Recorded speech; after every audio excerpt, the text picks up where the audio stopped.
This isn't the microphone that I wanted to use, but it's okay for right now. Hey everyone, it's Ryan from Windows TV, and let me turn off my...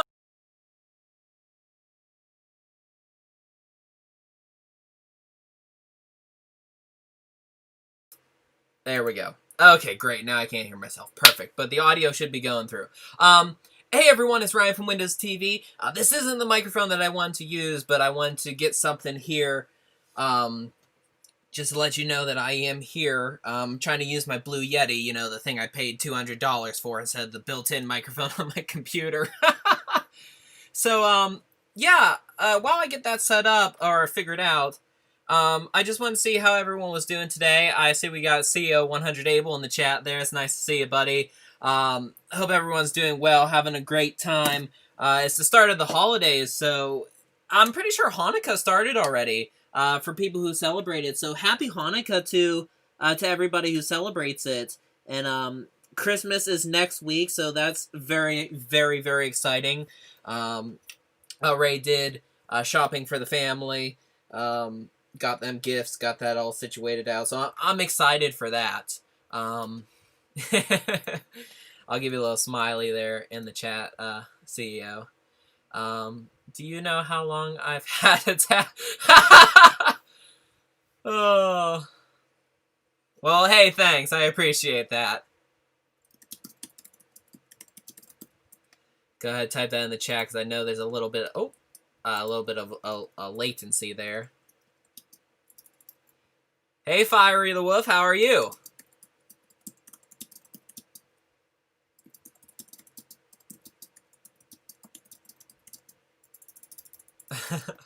I'll gotta type this in the chat here, because I'd appreciate... I don't even know how to spell the word.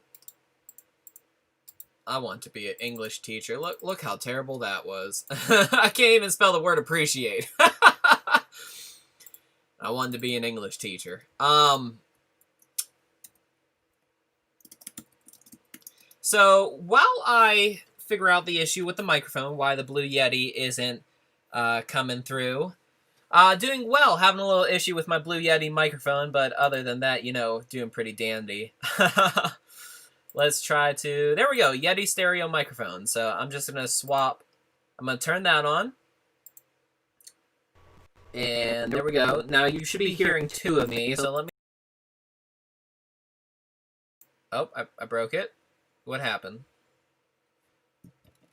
So it looks like it's working for a bit, and then it just disappears. I might be sending too much power out the output,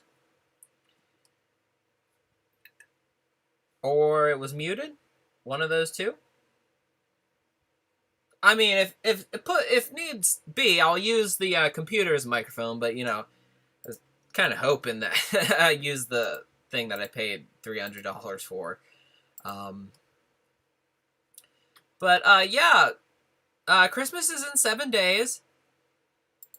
And I'm very, very excited, very, very happy, and very excited to get into 2021. I know that 2021 isn't going to solve the whole pandemic issue, but at least we're one step closer to getting away from it.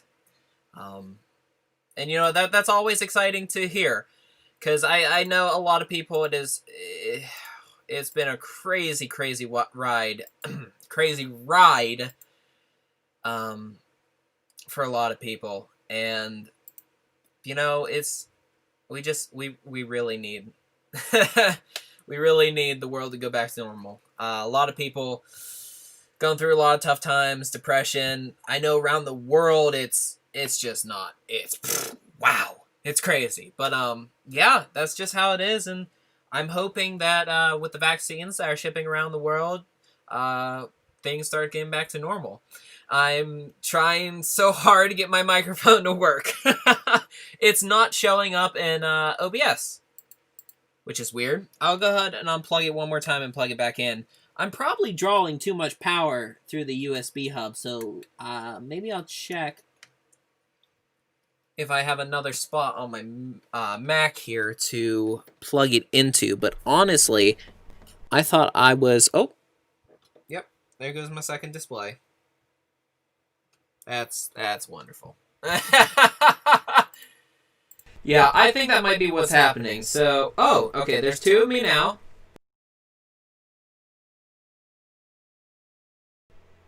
Okay, little hiccup there. I think we're back.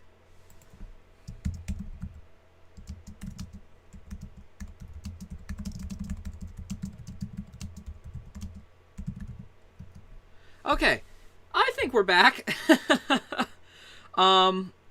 Let me pull up YouTube to see if everything is back to normal because... Okay. Thank you, Taisley14. Hopefully I said your name correctly there. Oh, you guys can listen to the advertisement with me. Domino's! Yes! Oh, another advertisement. And I can't skip it, too. Yes! Oh, another advertisement. Oh, there we go. Alright, that's good. Sounds like we're good. We're good. I just had to check there for myself to make sure everything was all peachy and whatnot. Side effects from the vaccine, from what I've heard, fatigue, headaches, and fever. Yeah, I've heard that too. Hopefully that's all of it. I'm really excited for it. I can't get it yet, but I'm really, really excited for it, and I can't wait. I can't wait to get it, help out, stop the spread of it. It's something we all got to do. I heard about the first vaccines going through in the UK, and then just here in the US, someone got their first vaccine, which is fantastic. That's really, really, really cool to hear. So, yeah, I'm excited for the vaccines, and I'm excited to get one. I want to help out. I don't want to keep spreading it. I want this to be over. I want us to go back to normal. Yeah, it's actually not that bad. Plus, with 2 vaccines, it's gonna be amazing.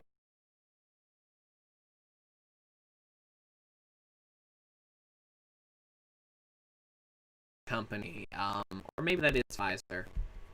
But yeah, there's 2. I can't remember their name.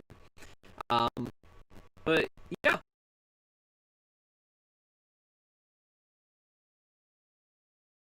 Seem to have lost me again. Alright, I don't know what that's about. Let me try one more thing here. I don't think I have any other open ports on my Mac. That's why I'm using the That's why I'm using the USB hub. Oh, I do. Alright, well, I'm gonna unplug it and plug it right into the computer.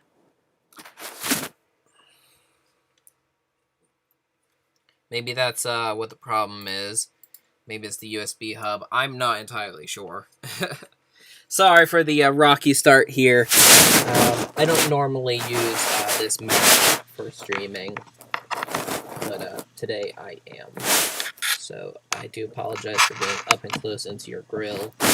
Just give me 1 second, please. Bear with me. Alright. I wish I had a soundboard, to be honest, but I don't. That'd make life so much easier. Okay, so that should stay connected now. And I'm going to assume it still sounds the same. I'm not pulling the stream back up on my phone. That should stay on now. If it doesn't, please let me know. And, you know, we'll get that solved. I have the chat popped out here, so I'll be able to watch it in the background while we're playing some games. But, yeah, please do let me know if my microphone dies again. I'm gonna pop my OBS over to the second display. No? Okay. No, I'm not. Second display is using the USB hub too, so yeah, I'm probably drawing a lot of power. Oh, you know what? It crashed, my display. I need to turn it off and on again.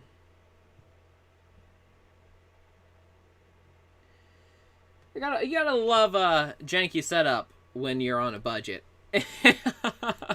It's so wonderful. All right, let me pull back open my browser.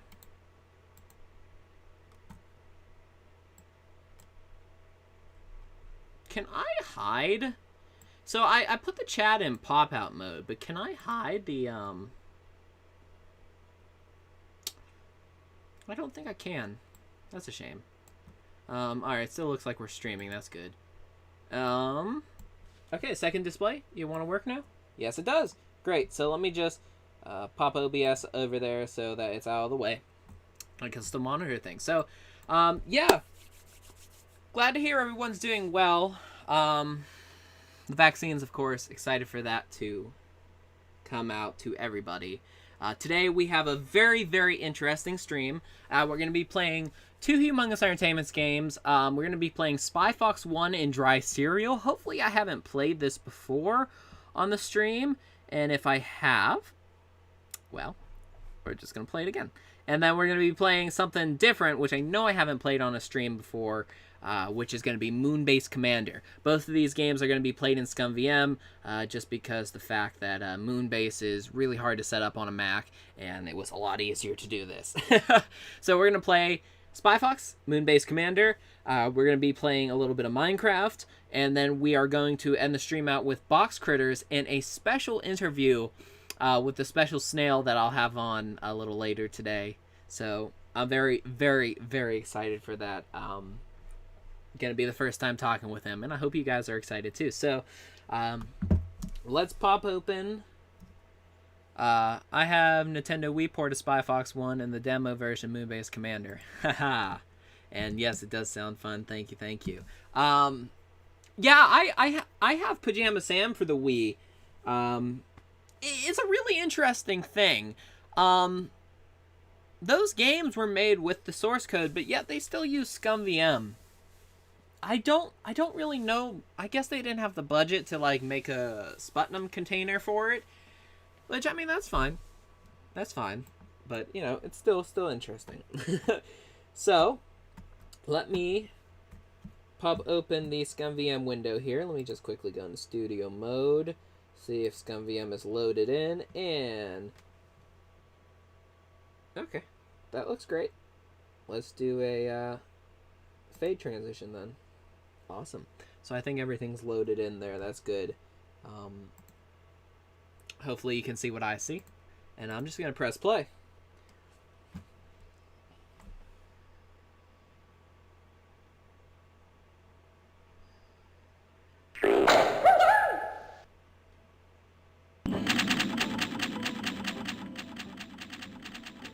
Somewhere over the Mediterranean Sea. Somewhere over the Mediterranean Sea. Oh, you know what? This is the demo. I just realized that. See ya, Agent Fox. Monkey Penny. No way. Our spy operatives discovered the factory and offices of Amalgamated Moo Juice Incorporated abandoned and drained of milk. Here's the only clue we have. Moonbase is so much fun. I love playing that game. Took that picture in the office of Mr. Howard Hugh Heifer Utterly III. President and CEO of Amalgamated Moo Juice. Well, this is kind of funny. This is the demo. I really thought I had the full version on here. We'll play through the demo quickly, and then we'll grab another... Or, no, we can spend a little time in Moonbase Commander. Because Moonbase Commander is a very strategy-based game, so it might take a while. I really thought this was the full version of Spy Fox. But, I do have the full version. I guess I didn't put it on the Mac. And we could play Puppet Saves the Zoo or Puppet Travels Through Time, but I've played those before, and that's easy to tell because Putt-putt is my favorite.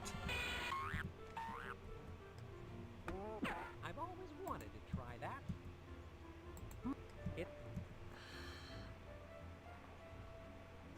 Yeah, I can play the full version next time. I really thought that's what I had on here. So wrong. Cause this is gonna go by quickly. Cause the pathway is so easy. This piranha. Oh, cool. Sisters, nice. That is awesome. Will Fox save Mr. Utterly? Well, there we go. We finished the game. That was quick. Good job, everybody.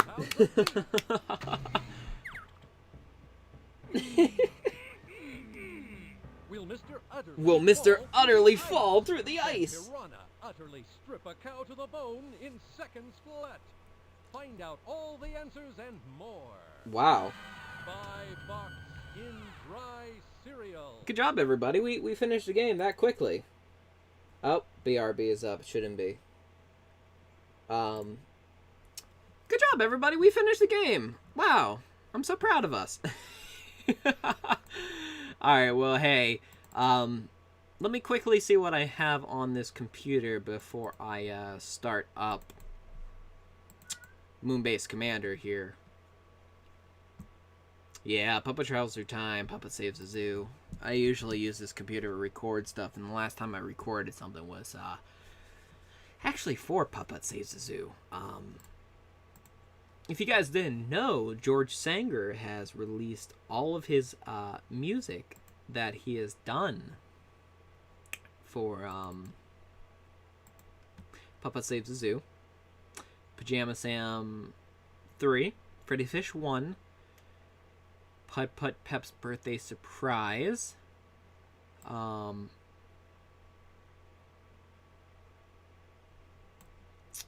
think that's it.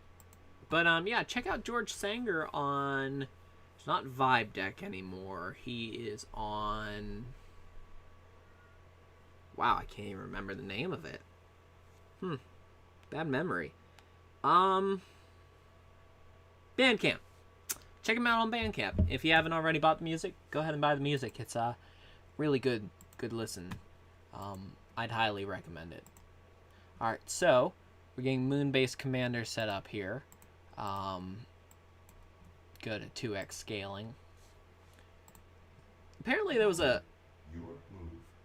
Excuse me, ScumVM?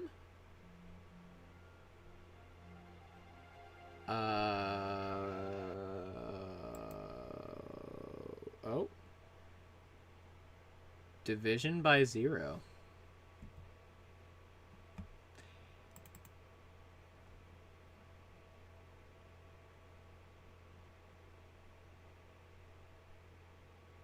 Yeah, I wish it would have came out on CD too, but it's just, it's what we gotta work with since George Sanger is releasing them on his own.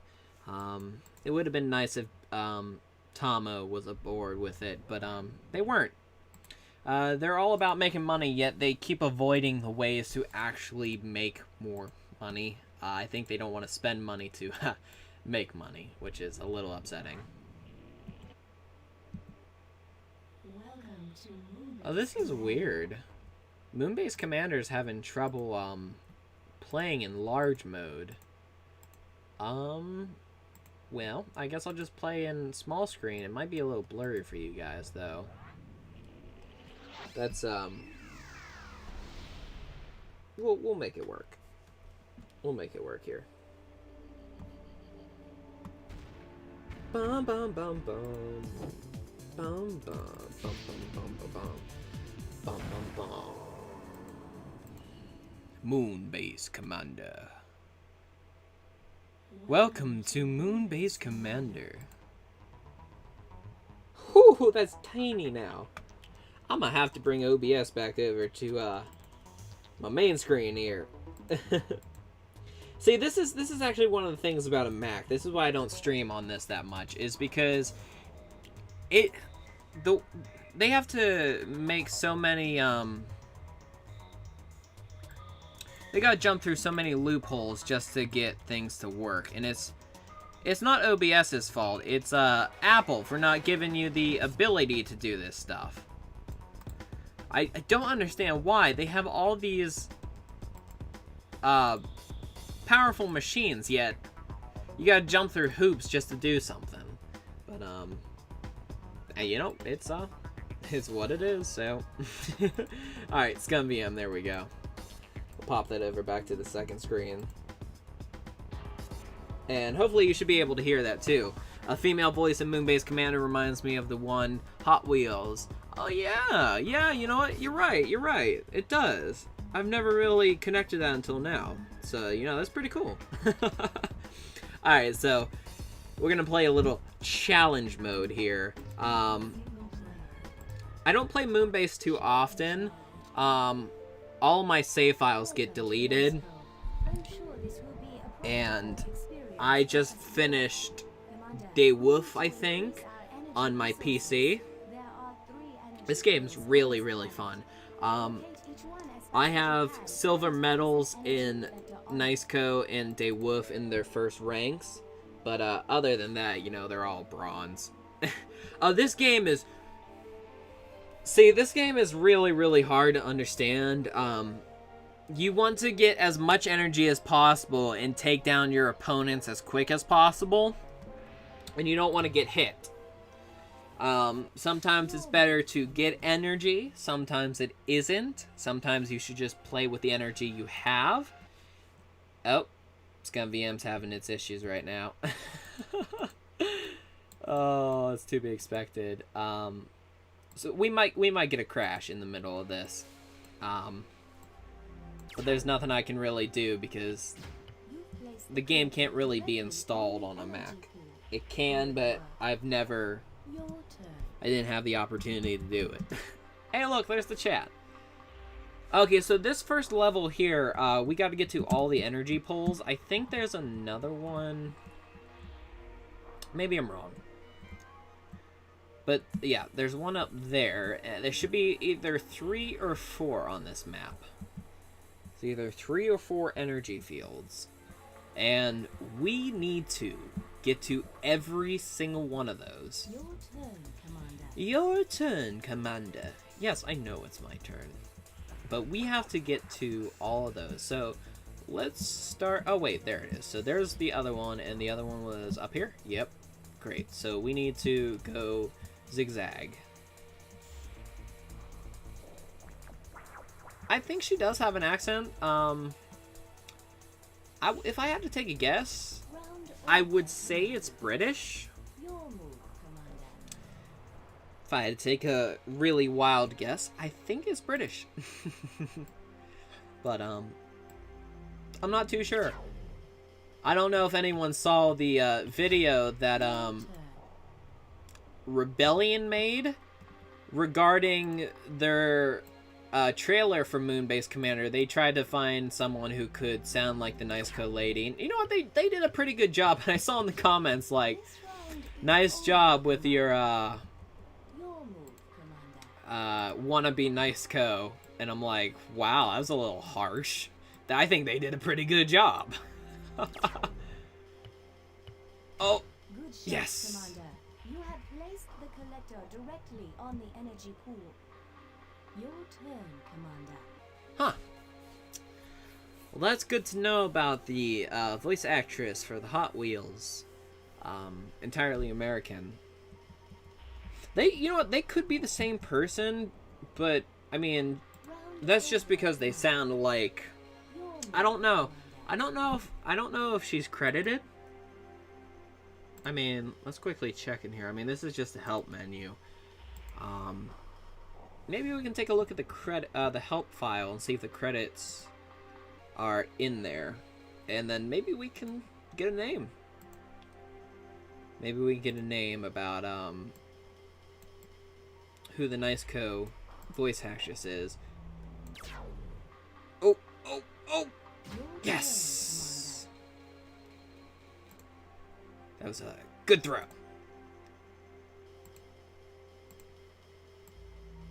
Go. Don't go in the water. Don't go in the water. Don't go in the water. Thank you. I like that this first level is super easy. It gets you into the feel of how to do things without actually having to worry about getting killed. Oh, thank God. Their hit tests are really good. I'm glad that they... Silver! Was good. I've never gotten a gold before. Never. That's good. That's how you play Moonbase right there. 2 energy pulls. Close to your hub. Find the other energy pools. Thanks, EO100 Able. Commander, the wolf is also on planet. Uh-oh, the wolf. Barbaric ways are so uncivilized. You know, I really like Niceco. I think I just like them because I like the color green. And, you know, that's not fair. I mean, to be honest, De Wolf, they're a little bit tougher to use, but that's as far as I got was De Wolf. System 7 Team Alpha. I need to keep playing this on my own time, and I want to beat these challenges because they are so much fun. Alright, let's play this challenge here. We got De Wolf on the ground with us and 2 energy pulls. Your move, Commander. She said, oh, there goes the audio again. Yeah, expect a crash. I don't know, this is a slightly older version of ScumVM, but it's newer. Moonbase Commanders are really, from what I've been told, a really, really tough game to decompile. And you know what, to be honest, I'll agree with that. Moonbase Commander, this is the only game that uses...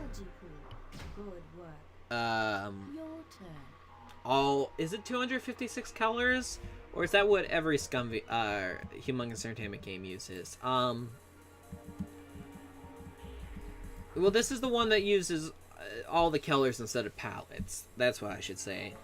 All these assets don't have palettes. They were designed to show up in full color. So this game is a little complicated to decompile. So let's see here. What's the best way to do this? So they are there. I think we can go this way. I think we'll be safe. Let's put up some protection though. I think we'll be safe going this way. Ah, shoot. I can't turn it on while I'm in the game. There's certain features that I like to turn on to help me see where we are. Yeah, we'll just leave it off for this for right now. We can come back to it. You can turn on, oh, that might, oh, wow. I thought that was going to explode. There are certain features that I turn on so that I can see, like, the range. Ah, seriously. You're really gonna get close to me already. How rude. Alright, let's go. Missile. I think, while I was reading the ScumVM source code, they actually had to, like, build the AI for the, computer. Like, in ScumVM, it wasn't part of Scum. They actually had to build the logic for the AI, or at least VA for Niceco is Samantha Kelly. Good to know. Thank you, Lone Wolf. I appreciate that. Well, I think the code to make the AI work is available in the game data, but they had to build special stuff for it to properly work, decompiling it and making the scripts play. Seriously, Daywolf? Seriously? I think it's this one that I need. Well, no. I'm just gonna use a missile. Because I need that to be killed. Your turn. Now I'm gonna try to spike it. As long as I get it on something, I should be okay. There we go. That's good. Yes. Our domination over our opponents grows stronger. And that's gonna take... Oh, no, it didn't. Alright, so I need to get closer. And I can't. I only have one left, so I'm gonna skip.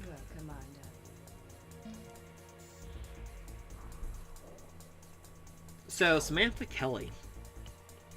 I wonder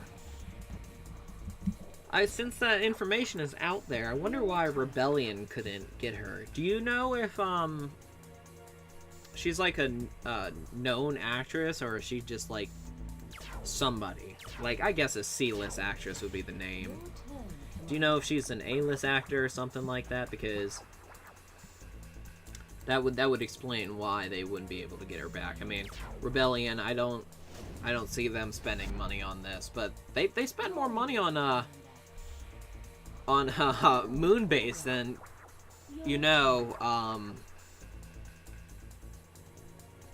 Tomo ever would with the other Humongous Entertainment games.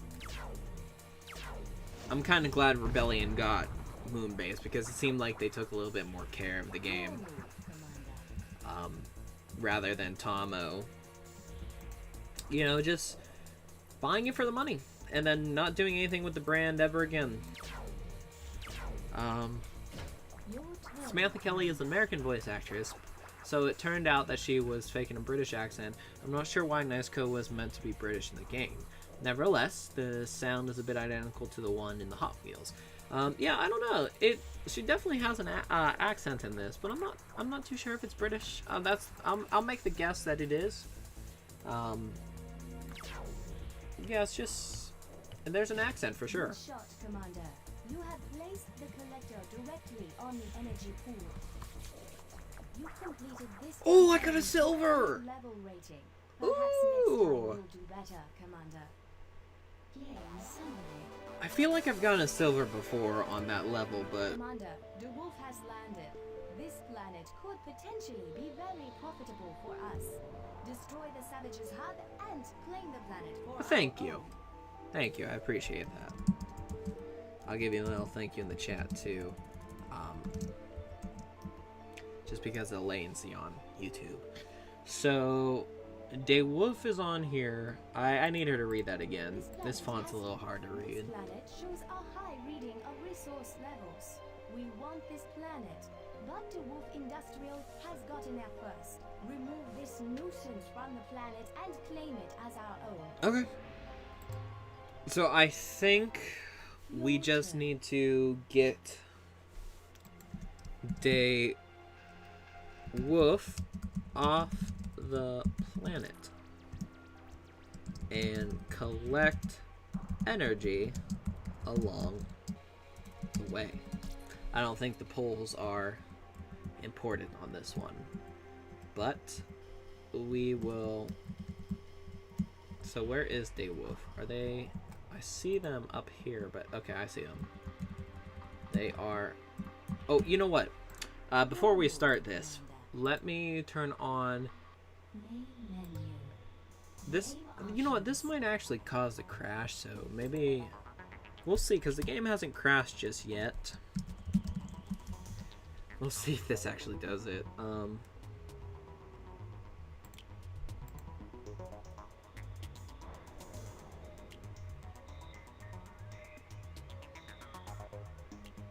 Isn't there?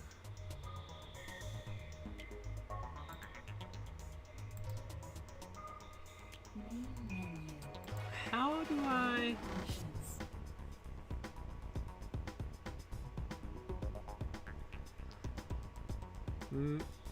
Oh, range radius.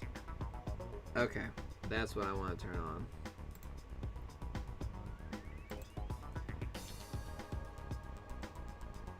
So I need damage is D, R, and A. DRA. DRA, that's what I want to do.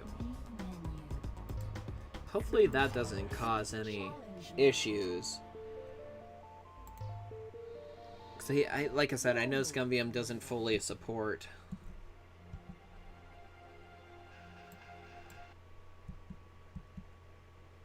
Okay, they should be on now. I know ScumVM doesn't fully support Moonbase Commander, and I don't think they're gonna update compatibility just yet. It seems like they got other stuff on their mind, which that is perfectly fine. Your turn, Commander.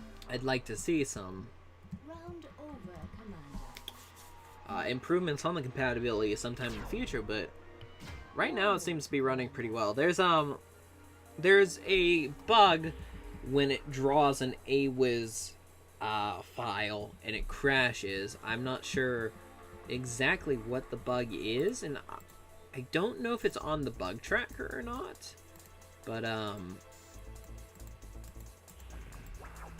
that's usually when I see the crash, is while it's trying to draw an AWIS, which is all these graphics on the screen.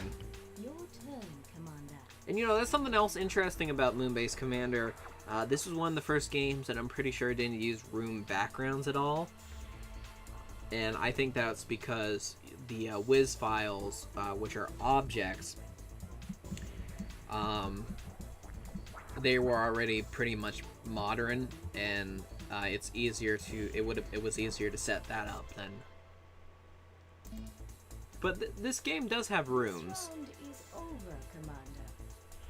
but I don't think it has room backgrounds. I could be wrong. And Scum EX doesn't know how to read it, but I'm fairly sure this game doesn't have backgrounds. Come on. Nope, too far. Hello. Welcome to the stream. I do not know how to say your name, but hello. Well, I just wasted that. Yeah, it's not worth it now. I just wasted it. I'm gonna get a bronze medal if I don't continue. I'm kind of in the mood for a silver.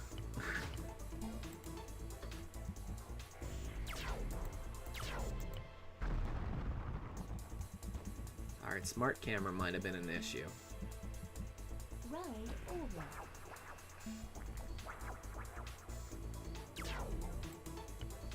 Your move, So I think you're referring to RocketSnail there. He will be on with us a little later today. My channel is mostly Humongous Entertainment, so I thought I would play those games first and have a little fun with them.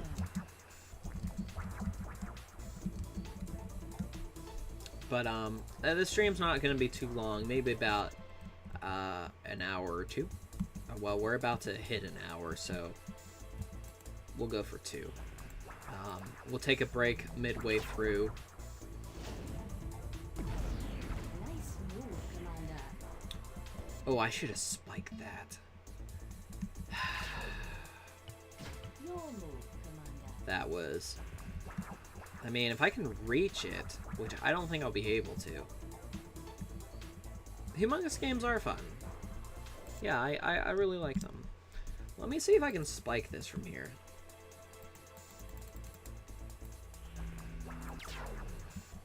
I need to turn off smart camera. I totally ruined the game. Your turn, Commander. This round is over, Commander. Can't do it from here. Your move, Commander.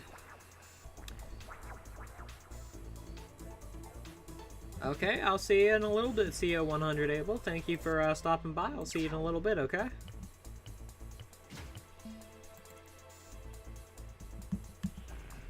I appreciate... Oh, yeah, you're getting a spike. I appreciate you coming by and hanging out with us, so I'll see you in a little bit. Too far. Oh, crap.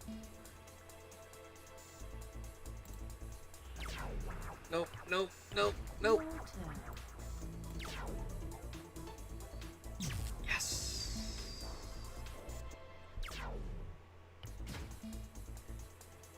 If I can get this... No. Round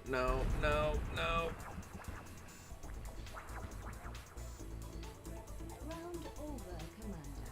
If I can get that hub out of here, then I will win. Your move, Commander.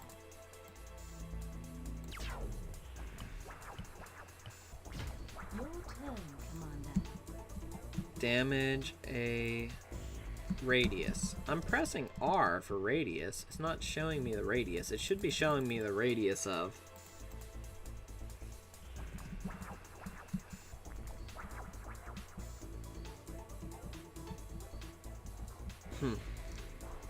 Well, should be showing me the radius of, Your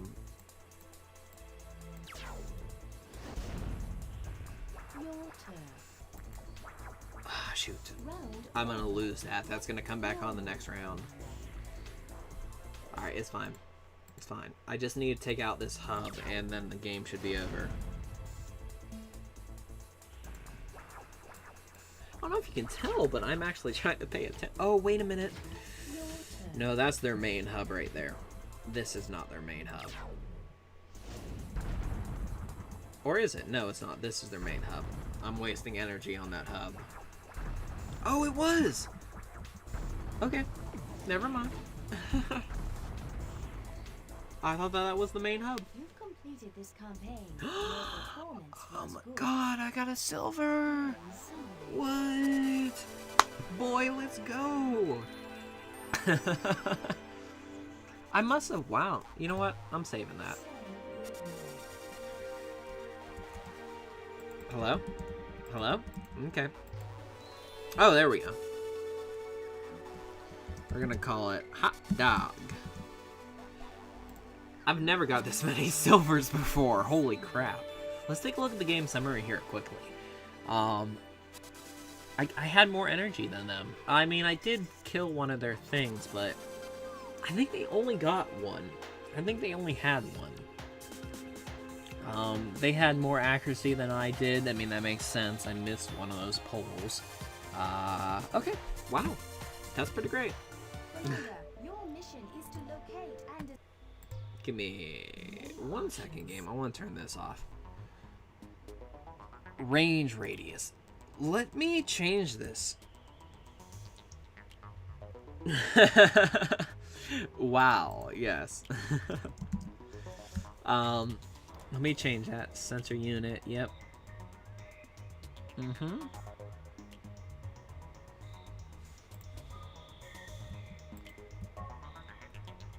Alright, let's set that to period and slash there.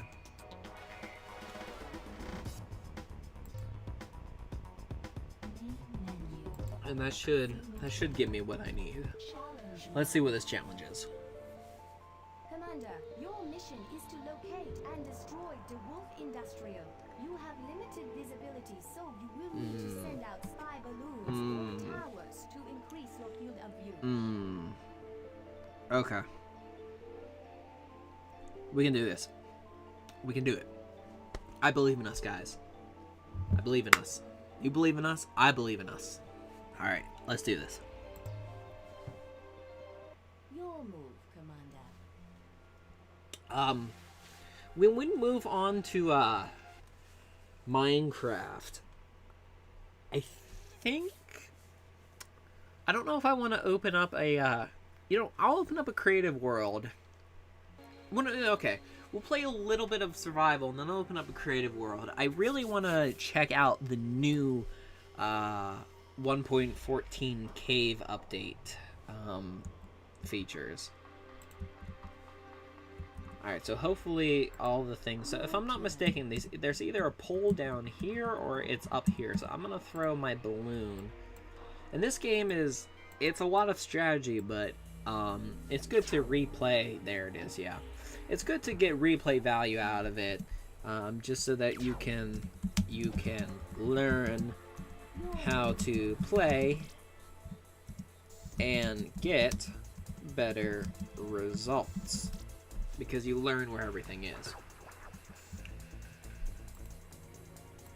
And I think the wolf is over here.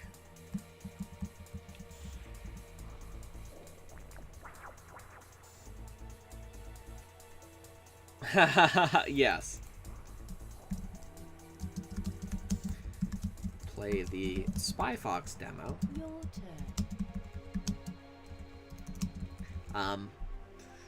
Yeah, Moonbase Commander, Humongous Entertainment, they wanted to do things like this. Not just make kids games. And I wish they had more of the opportunity to do so, like with Moonbase Commander, but I think Infogrames just didn't want it. They had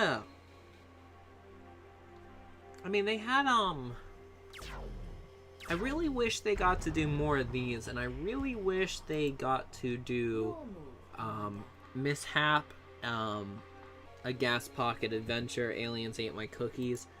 That was definitely an interesting game. But at the time, it just wasn't possible for Humongous Entertainment, which is a shame because the demo, the demo seems really, really fun. And I just wish they had the opportunity to do it, but I think they were very limited by Infogrames. And that's just how companies work, and it's a little sad, but it's how it works. Ooh, there's another energy pool up there. You know what? Yeah, let's go this way. So I hope everyone's doing well. I know we talked a little bit about that earlier today, but I hope everyone's doing well. I'm excited for Christmas to come by next week. We got about 7 days left. I'm really, really excited. They did Moonbase Commander. What's next? Make a puzzle bobble game under...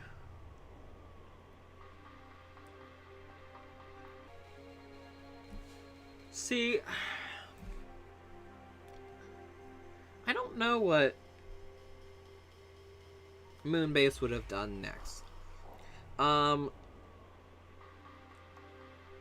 turn. To be honest, I see Aliens Ate My Cookie. I could see that taking a, like, more PG-13 route if they wanted to. It could have. I think that would have been a really, really fun game to see take that route.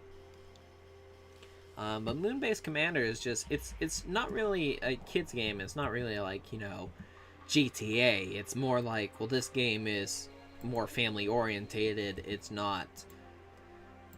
doesn't have the junior adventure kids in it. It's not a junior game. It's for anyone who really wants to play it. So I mean, I feel like Aliens Ate My Cookie could have taken a route like that, and I would have loved to see if that would have ever happened.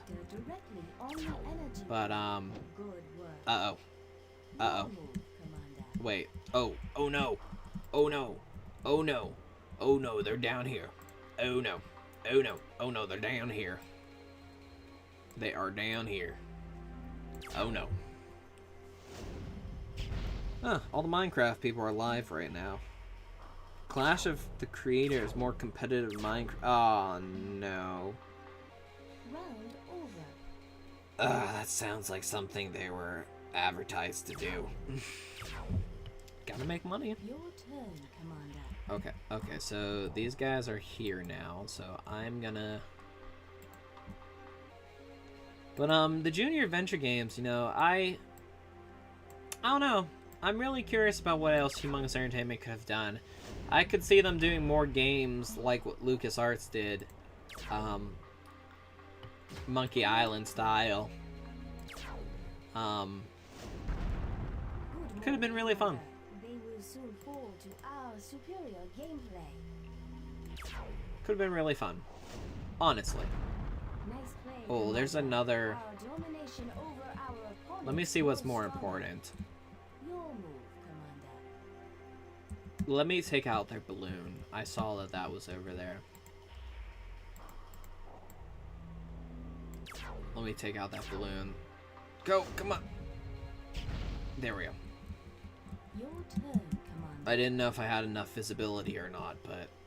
Ah, shoot. There's one right there. Ah, right. Okay. Oh! No, it didn't turn it on. Yeah, like... Oh, there we go! Yeah, these are the rings that I wanted. Your Okay, good. Good. That's actually what I wanted. Alright, let me take this out. And then if anything else comes this way, we'll be safe. Oh, no. Of course, it's right out of the range. They knew it. They knew it was right out of the range. Stupid AI.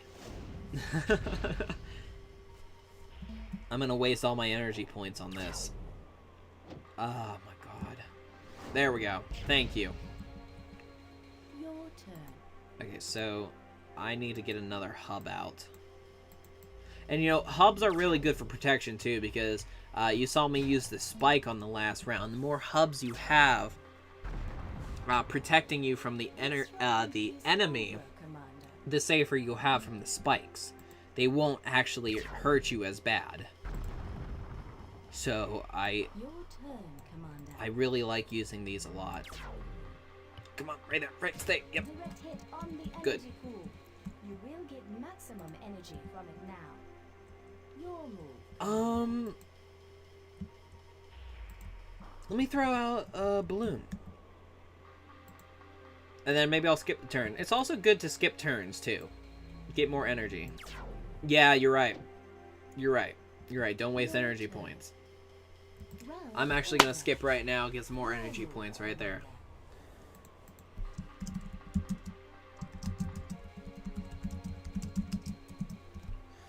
Yes. So, alright, so... Oh, is that all that's left? You know, we might be able to get rid of them right now. Oh my goodness. We might be able to get rid of them right now. Nope. Don't throw anything out. Don't you dare. Don't you dare. Okay, that's fine. Here we go. No. Yes.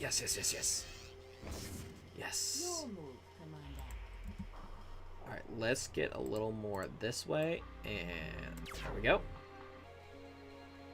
There we go. They're gone. They're gone. And now we can throw a missile down that way, and hopefully it locks on to that. It did. Don't blow up. Yes. There we go, guys. Silver! Yes! That's so great! Oh, wow. Look at my summary compared to them. 11 to 10, 93 to 53. Wow, 11 to 0. They didn't get any shots on me. 10 to 0, 6 to 0, 90 to 0. Hey, my accuracy went up. I've never seen 100% accuracy. I don't think I ever will because, you know, I'm not a computer. Alright, so let's check this out right here. Hot Ziggety Pep. Wow. That was really cool. Goodbye, nice co. No. No day wolf. Let me pop over to that right here. Let me go ahead and press quit. And let me get Minceraft started up here. Yes, I would like to quit. So, that was really great. We got silver on each of them. Wow. I've never gotten all silver before. Thank you guys for your good luck. I really appreciate that. Probably without you guys, I would have never been able to do that. So I appreciate that. Thank you so much. No, seriously, I've never gotten silver before on all of those levels. Whew, crazy. See, you just got to keep practicing at that game. You don't want to waste energy points. You want to get hits. You want to try not to be hit. And, you know, playing this game over and over and over again, you know, you get really good. So I'm going to start up Minceraft here. We're going to hop into my world. Last time I left off, I was in a cave. So we might not be able to get out of the cave because I haven't played in a while. So well, maybe I'll set a little timer here. We'll play that for about 10 minutes. And then we'll hop into a creative world and check that out. Check out the new features, because that's what I'm really excited for. So let me go ahead and press play here, and then let me take a look at OBS. Hop in studio mode. Check out the Minecraft capture. Hello? Hello? Game is already running in this game directory. Is it? Oh, it is. Okay.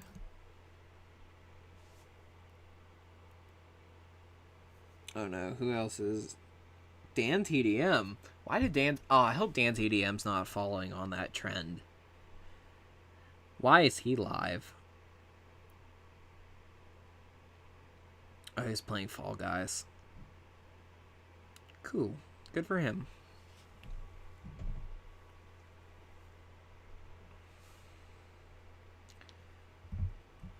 Okay, so... give me 1 second here. Give me just one second. Sorry about that.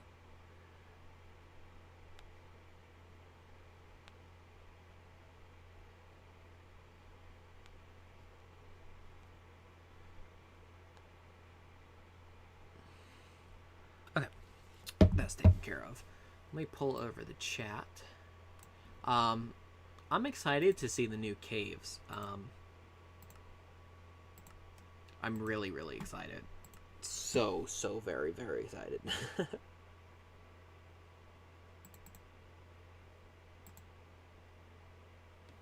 Let me know if you can hear Minecraft there in the background.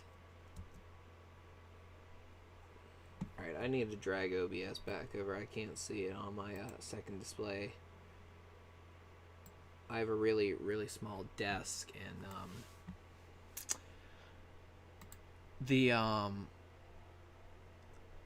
my second screen is just not in a place that I can get to, so let me just do that. Alright, and we'll do transform, fit to screen. Great. Okay, so now if we hop over into Minecraft right there, you should be able to hear it. Let me just... Yeah, you can hear it. Alright, cool.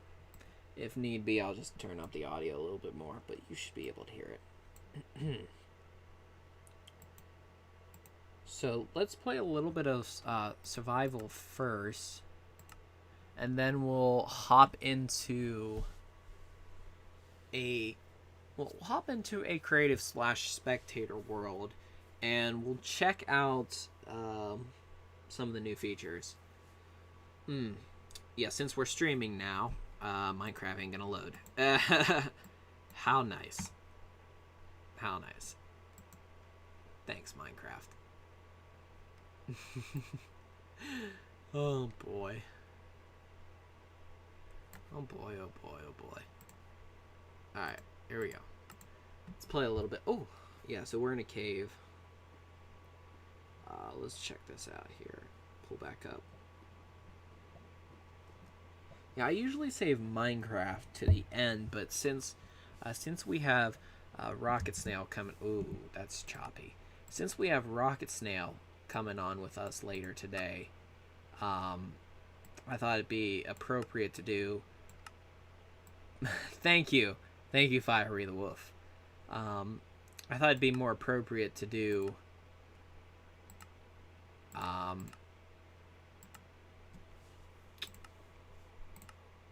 Minecraft first, then Box Critters next, so that we could talk to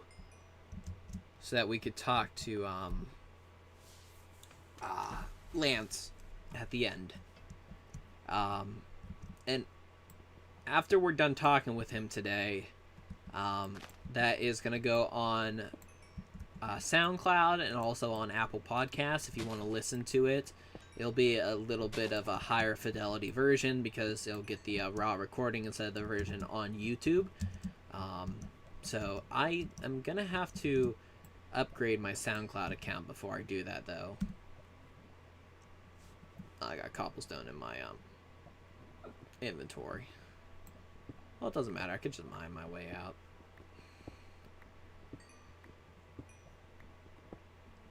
So, yeah, thank you for that warning about being careful. I definitely will be. You know, sometimes I wish we would see more mining off of the Minecrafters,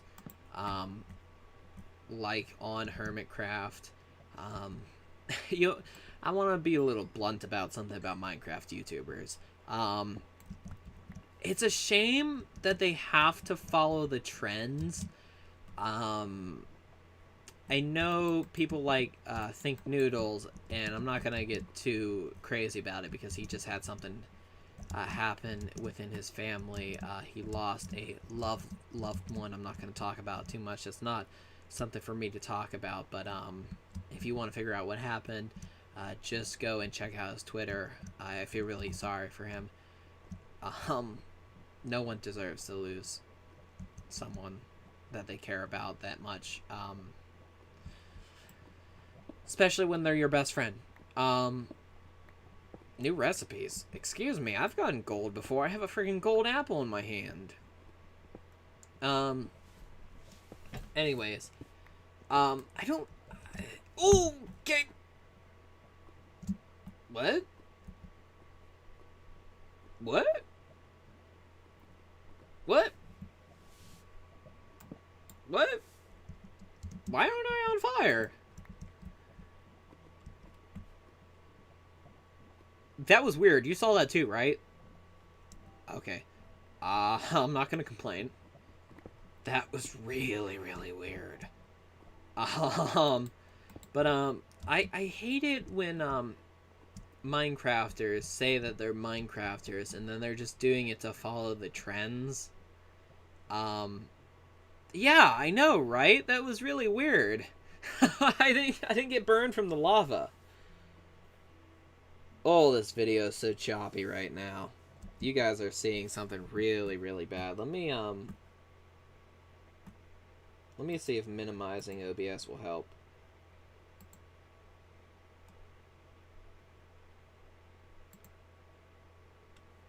Yeah, hopefully that takes a little stress off the computer here. Yeah, I didn't burn in the lava, and I'm not wearing netherite, no nothing. Alright, you know what? That did take a little bit off the computer. So how do I get out of here? I don't know where I came from. I really don't want to dig up either. But I guess I'm going to have to. Alright, let's just dig up. I don't know how I got here.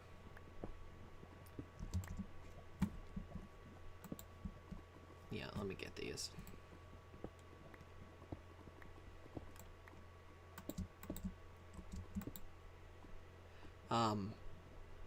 Yeah, it's a shame that they have to follow the trends, and you know, it's not just them, because like PewDiePie does it too. There was a long time that he didn't play Minecraft, and now he's... Ooh, okay.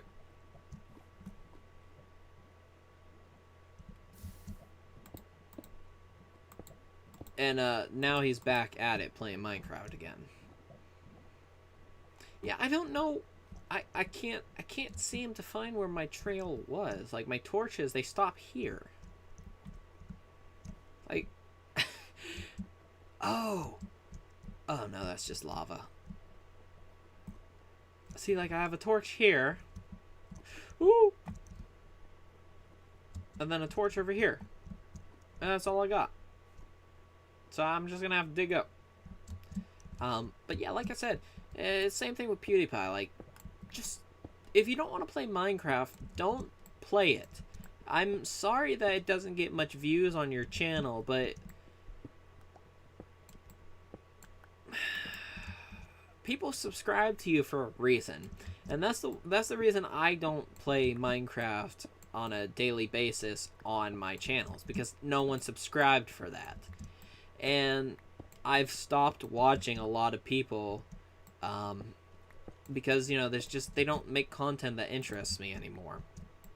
And I've moved on to watching things like Hermitcraft, which I knew of Mumbo Jumbo, and I knew of Grian's videos, but I never knew that Mumbo Jumbo was in Hermitcraft since Season 3, and I didn't know that Grian was in Hermitcraft since Season 6. So when I saw that they played Hermitcraft, I started watching a little bit, and then I got interested into it. And then I'm like, well... And it's this weird thing. I'm not going to subscribe to them either because I don't want them to stop playing Minecraft. It's like everyone that I've subscribed to that were Minecraft YouTubers who played Minecraft no longer play it. So it's a superstition now. Every time I subscribe to someone, they stop playing Minecraft. And that's really, really okay.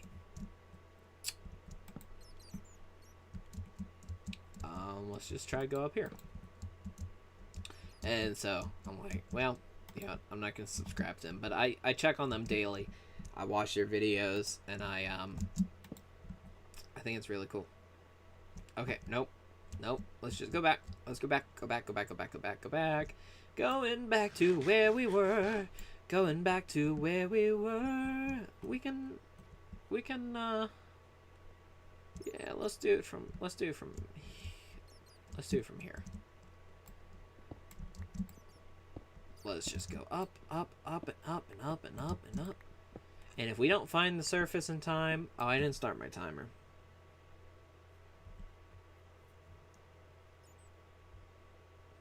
I kind of have to make today short anyways. I thought I wasn't going to be busy, but... turns out I am. But it's okay. I'll make it work. I want to be here with you guys, and I believe a lot of people started their holiday break today. That is for all the people who are still doing it because of online school. I believe my school is in a holiday break right now, but I haven't been back to class since the pandemic. I'm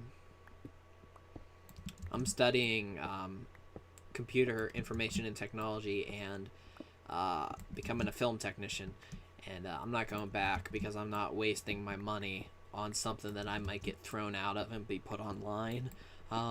There were a lot of protests and suing of the education system here where I live, and there was a lot around the states. I wish people would keep going, keep suing the schools. Oh good, we're almost there. I wish people would continue suing the schools. No one sued my school. But I think... Oh, but this is a desert biome. We're going to be in trouble. No one sued my school, but they didn't want to be sued, so they gave us all a refund. Everyone got the same amount, which isn't right.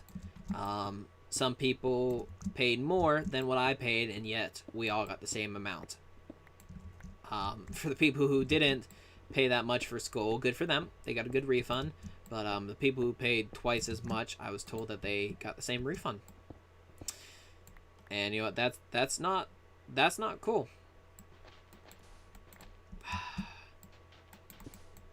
Oops.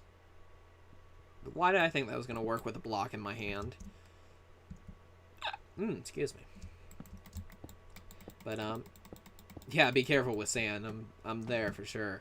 Alright, I gotta find my house. I think it's over here. Yep, that's the village. Alright, hold on. Before we do that... Oh, I lost it. I lost it. Where'd I come out of? Seriously?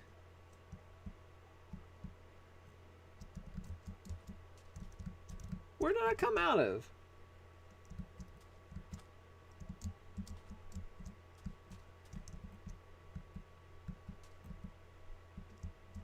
Ooh.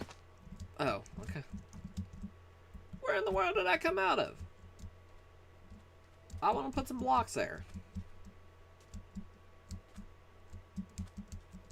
Hope the video's not too choppy. My Mac's running a little hot. I've been doing some work lately that's been came out of magic. Thanks. I've been doing some work lately that's been hogging up my CPU, and it's not healthy for my Mac.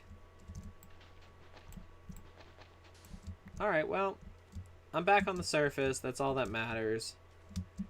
I wanted to note down where that hole was. Oh, yay, here it is. Alright. Just block that up. Great. See, this is why I have never made it to... You know, I've never made it to the end before in Minecraft, and that's the exact reason why. I can't tell my north, right, left, and south and east. Oh, man. I see we lost a few few viewers, and you know what? That's perfectly fine, because people didn't sign up for Minecraft. They signed up for... Oops. They didn't sign up for Minecraft. They signed up for Humongous Entertainment and RocketSnail. So this is my house. It's a little ugly. It's one of my houses. I have many Minecraft worlds. This is one of my house. I connected it to two other houses. I did start just in this one, but I extended to these other ones. Villagers do live in here, but I did the carpet trick so that they can't walk into my part, because they are a little bit annoying, and I don't want them in on my part of the house. So you're playing Minecraft. I can't read that.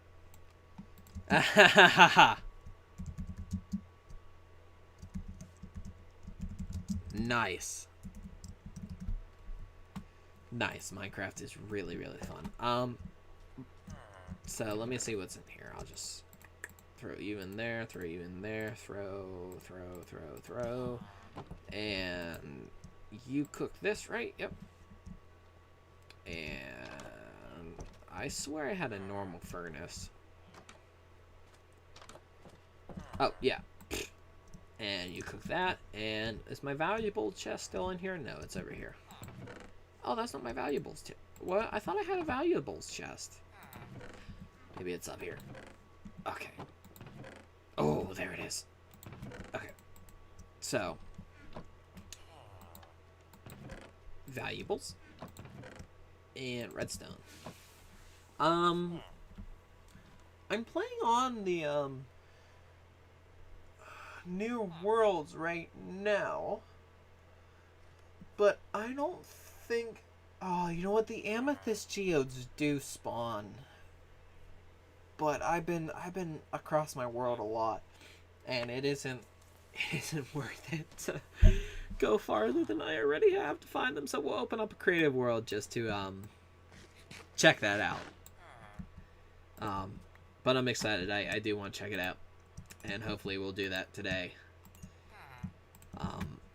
I want to check out some of those features firsthand. I want to check out the spyglass. I want to check out the geo shards. I don't know what else is new. You know, I don't think I've been to the Nether in this update yet on this machine, because I would have had a Nether portal. And you know what? I think I was thinking about it and wanting to put it in someone else's house. I think all the villagers are dead, other than the ones in the house, in my house.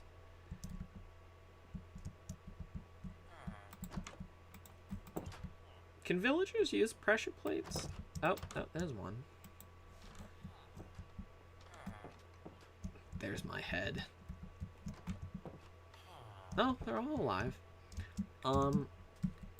Oops. I like living in villages, especially on snapshots. Because it's just nice to get the bearings going. Yeah, I don't think we're going to play survival much, just because I usually play really, really slowly. So we're just going to cook up some few things, and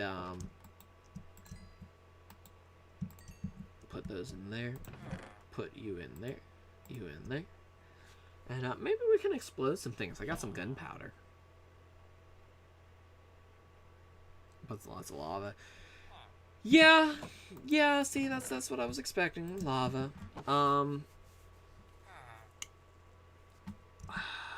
feel like I should make a sword before I go in, but like maybe a chest plate. I don't have enough for that, so we're gonna go sword. Let's do sword. Sword's a good idea. But, you know, there's lava. There's lava around here. I don't even think I have any obsidian. Maybe we can go to the nether. I'm pretty sure I've seen lava around here. Oh, look at that generation issue. And you know what? This is probably the cave that I went down to get to where we were. Yep, that's probably it down there. This world, I cannot find... Those were the first 6 diamonds I found on this world. It's a little upsetting, don't you think? I could have sworn there was a lava pool somewhere in here. Maybe it was out farther. But, maybe we can go to the nether. If I can find a lava pool.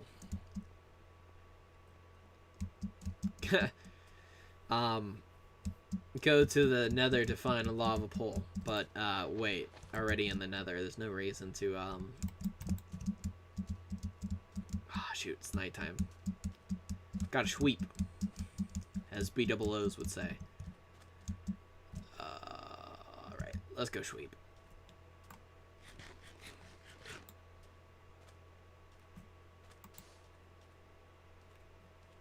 Let's go sweep. I love that water doesn't kill you. Oh, there's a spider. I don't know if you guys heard that, but there was a spider. Let's go sweep. Sweep, sweep, sweep. Sweep, sweep, sweep. Gotta go sweep. Gotta go sweep. The one new feature... Oh, and that's the end of our timer. Let's see if we can find a lava pool. Well, let's make that diamond sword, just so it feels like we done something. It's just spooky, scary spiders. Just so it seems like we done something other than running out of a cave. So let's make a sword. There we go. First diamonds, just use them up on a sword. Can't you bounce on beds? Yeah, that's new. Forgot that they added that. That's pretty cool. Oh my god, Torch, come back here. Pop you in there. Yeah, you know what? That's fine. You in there. You in there. Well, you know what? Since I have this, I'm just gonna hold on to it with me. I'm gonna need a bucket.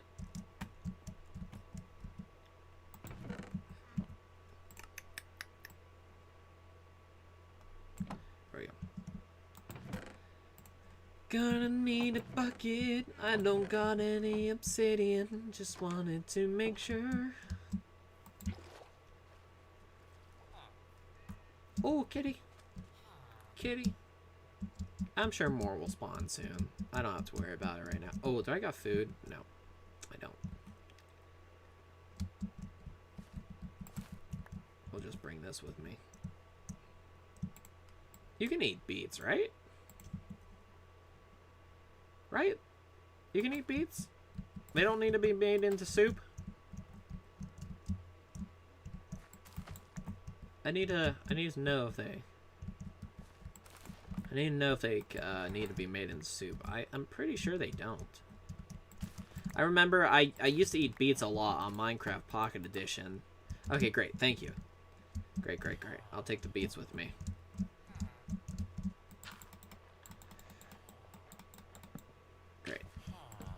I'll take the beets with me. You can eat them. Great, great. Oh, you know what? Let me grab a bed, too.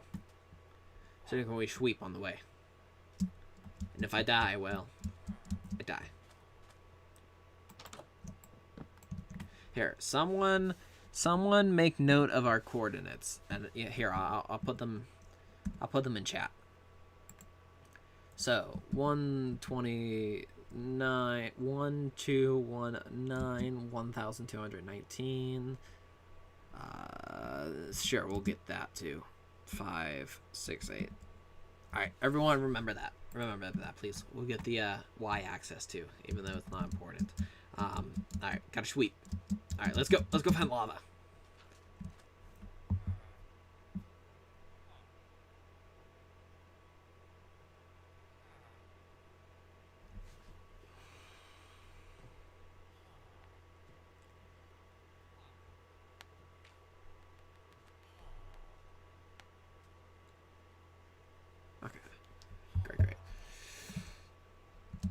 Let's go find some lava today. Let's go find some lava.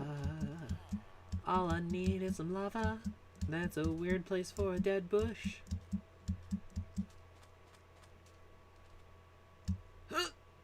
Yeah, safe. Made it.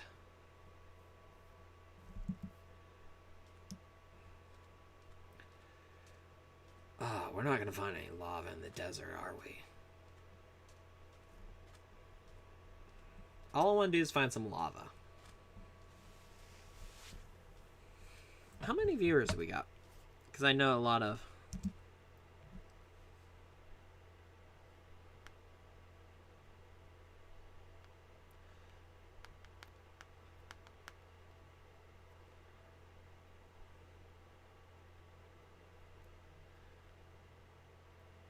I know we lost a few when we started playing Minecraft.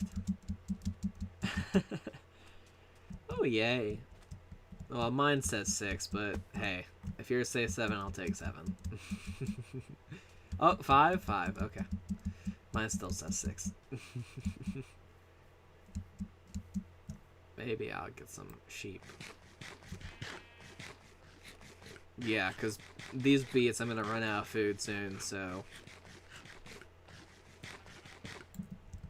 Yeah, let me...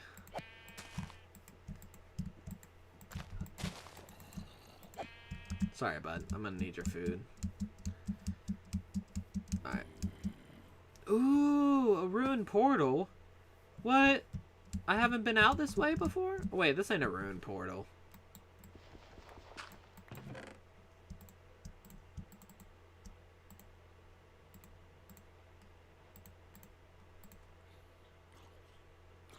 Oh no. Oh no. No. No. Where are you?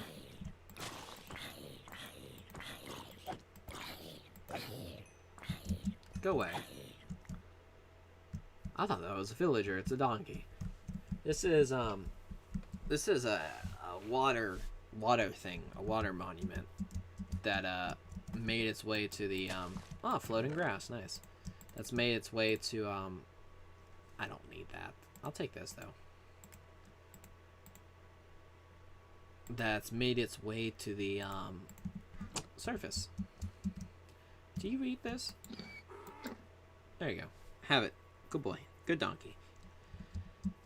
Squid in the ocean, squid in the ocean, squid in the ocean today. Got a squid. Oh, whoa. There's another one? Oh boy. Hot ziggity. Hi there, sheepy.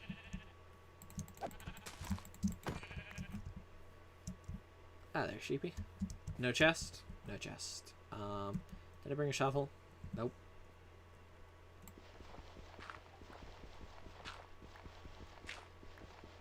Yeah. Oh, there we go. More cool. That's cool. Another rod. I should have kept that wheat. Could have made more food.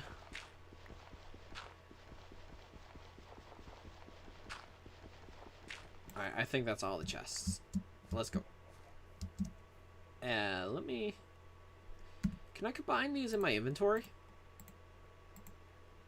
Oh, no. I'm pretty sure I can combine them when they're broken. I just want to maybe... Oh, wow, there's another one. What the heck? Oh my god, there's a sea lantern. Give me that. I love sea lanterns. Alright, where's this chest at? I'm getting distracted, sorry.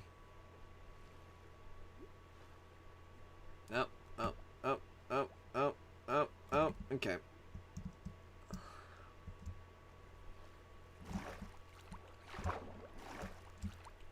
I hear a drowned. Doesn't sound like he has a trident though, so we should be okay.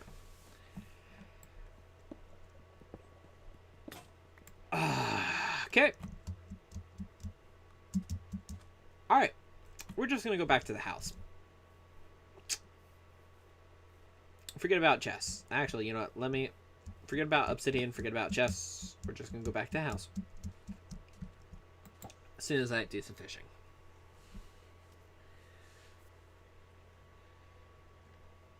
Oh, you see that little fish over there? That fish ain't coming to my rod. What kind of fishing mechanic is this, huh? Well, what kind of fishing is this?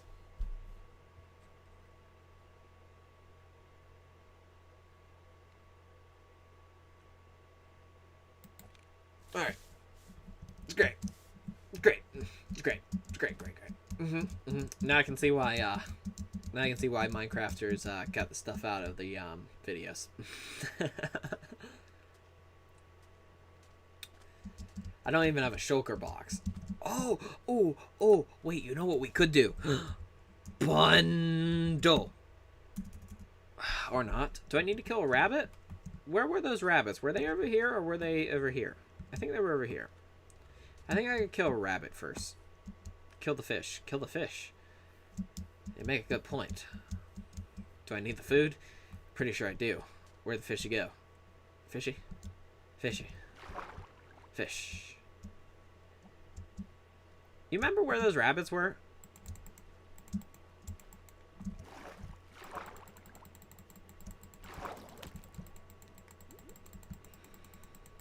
I don't. I think they were over there.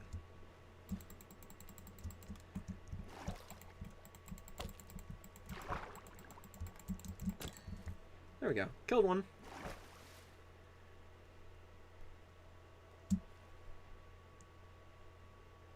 Johnny Tess more. I am animating something for someone because he is celebrating his birthday on Christmas Day. Wow. That is super cool. Well, I will wish him a happy birthday then. A happy early birthday. Ah, chicken. Oh, okay. Well, you know what? You can keep that. I have to watch the first season of Johnny Test so I can get the animation flow more. Yeah, the first season is the only season that's hand-drawn. After that, they started using Flash. So, I mean, if you're looking for more of a hand-draw feeling, season 1 is the way to go. Otherwise, the rest of the seasons are Flash animated. So, if you want to learn from that, that's yeah, definitely check out the first season. Maybe those rabbits were in yeah, they were in the desert. Okay, we'll go back. We will go back to the desert. And then we'll open up a creative world. And then we'll play a little bit of Box Critters. Let me quickly open up OBS. Show all windows. That's not what the issue is. Display on desktop too. That's what it is. Just want to make sure. Yeah, Box Critters is the last thing before we go into Mr. RocketSnail with us and Mr. Lance Priebe. And then we'll be good to go after that. I really do appreciate him taking the time talking with us today. And we'll be talking with him a little bit later. So we gotta get to 1,221, 63, 568, 568. Okay. Computer's starting to struggle. So we're going the wrong way. We gotta go this way. Yep. Yep, gotta go this way. And yet for some reason we're generating new land. 568. 1. Nope. Nope, we're going the wrong way. Going the wrong way. We got, yep, there we go. Yep. Good. There's my village. Johnny Test. Yeah. That's super duper cool. Again, like I said, happy early birthday. Super duper cool. Johnny Test was a good show. They were supposed to get a revival, I think, for HBO Max. Or no, for YouTube. I think they were trying to get on HBO Max and it didn't work. And now they're trying to revival on YouTube and that doesn't work either. I mean, it's interesting, but like, it's not it's not me because no, if I'm gonna watch a younger kids show, I'd like it to have at least good animation. That's why I like the Owl House. That animation is actually really, really good. And, I mean, of course, they talk about some pretty important things. One of them being Amity and Luz's relationship. I hope they look into that a little bit more. But, you know, oh, why not just put blocks in there? But, you know, it's alright if they don't. I'm alright if they don't do that. Shards. Oh, I needed Silk Touch for that. What a waste. What an absolute waste. Cook that. And this is a blast furnace, so it's not going to cook that. Yeah, we'll set this here. And we'll go save, quit the title. And we'll check out a creative world very quickly here. Just check out some of the new stuff. We'll go ahead and click single player, create a new world. And 1.14 creativity. Oh, no, I gotta delete that world.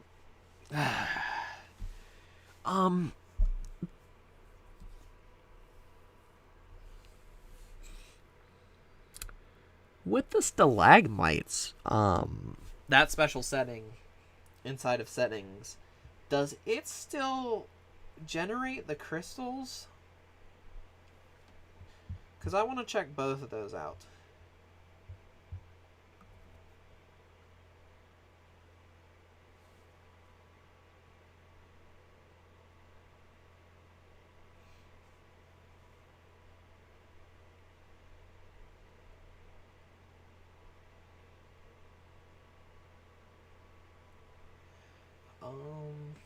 Let's go back here.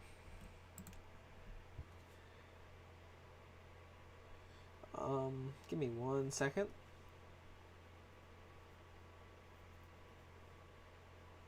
Gotta reply to someone quickly. Oh my.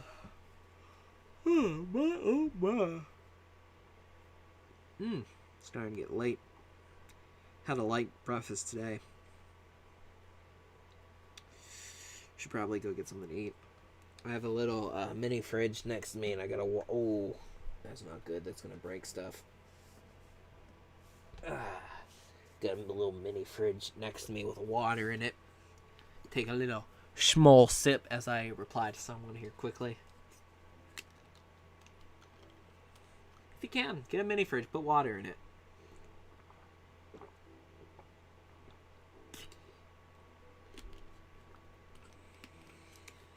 I don't think Dan TDM has a mini fridge. He should. We should go tell Dan TDM to get a mini fridge if he don't got one.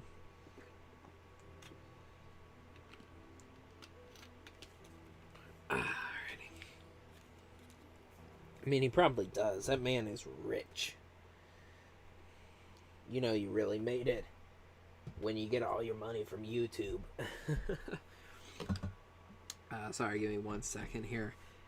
Almost done. Just gonna, like I said, reply to someone here.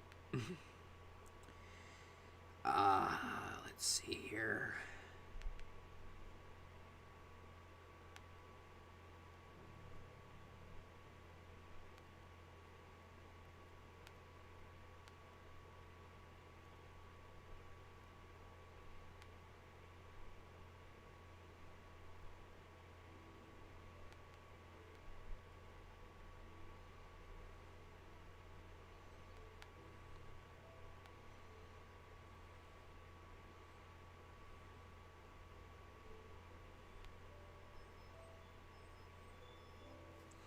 Okay. So, let's delete that. So, does anyone know if the crystal caves generate... excuse me. Oh, right. I forgot about that. That's cool. If it generates... Wait. Single biome. If it generates inside of this, don't even know what it's called, but I know it's in here. With the new caves.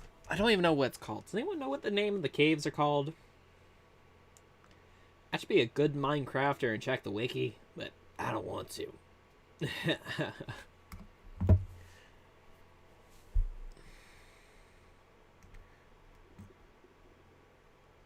Dripstone Caves. There we are.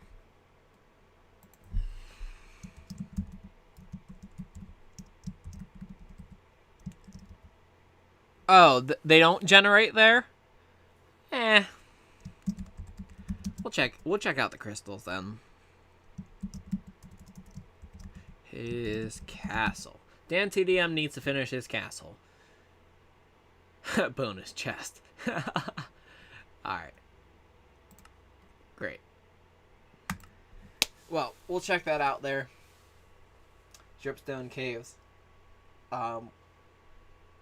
Maybe we'll make a new world, check out just the clusters. Because I kind of want to see those clusters. They sound really, really cool. Oh, I need to turn off my fan. I had it on for the computer. It's really, really hot, but I'm starting to get cold, and I don't feel like getting up to get my jacket.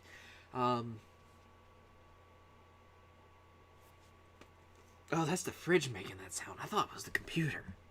I mean, the computer's not making, not really a healthy sound either, but... Alright. Oh, they do! They do! They do! They do! They do! But I don't see the dripstone caves. So, maybe I selected the wrong thing. I think this one's a bigger one over here. Let's... Oh, this is cool. Let's take a look here.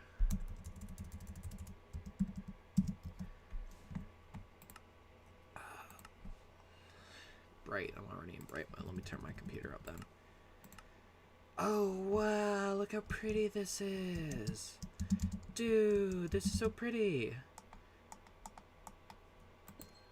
Oh, listen to those sounds. Hold up, listen to that.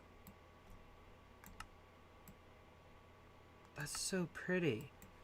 I've been meaning to check these out, but I wanted to wait until the... Oh, so pretty.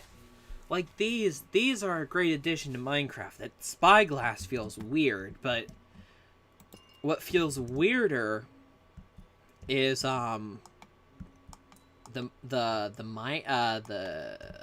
archaeology. Like, that makes no sense. Who's gonna use that? I'm not. If I see an archaeology set, I'm gonna raid the chests and leave. I'm not gonna carry a brush around with me. They better be, at the spawn, at the thing that spawns. Because I'm not gonna bring a brush around with me. Oh my god, listen to that. Wow. It's like a little... It's so pretty. I wonder what happens when you place a music block on it. A music note block. This is so pretty. Wow. Oh my god.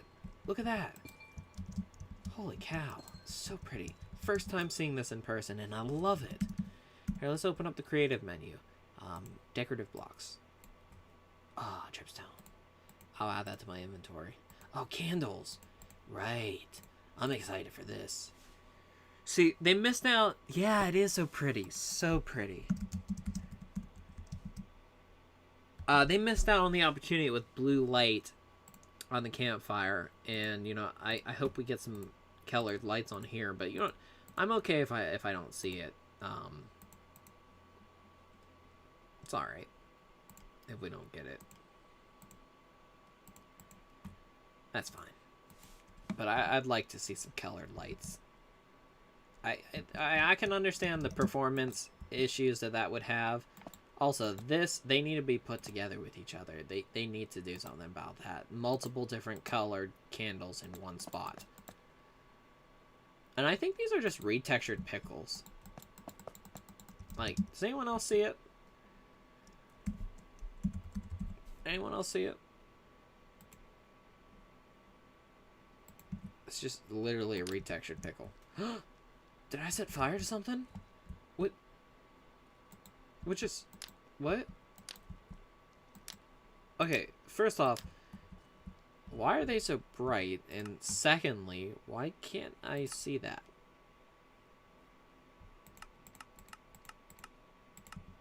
There we go. So pretty. Look at the candles. I wanted to find some actual dripstone caves, but this will work. Ooh, look at that. Oh, there's water up above there. That's awesome. There's water up there. Wow, check these out. That's so cool. This is so pretty. I love this. I'm excited for this. I'm excited for these to come to Minecraft. This is what I'm excited for, not the archaeology. Like, that makes no sense. I'm still upset that we haven't got chest boats yet. I want chest boats. Who else wants chest boats? Why hasn't anyone made a vanilla tweak for that yet? Chest boats. Chest boats.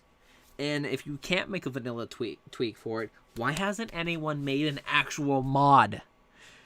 We got skulk sensors. We got a mod for skulk sensors, but we didn't get a mod for chest boats, boat chests.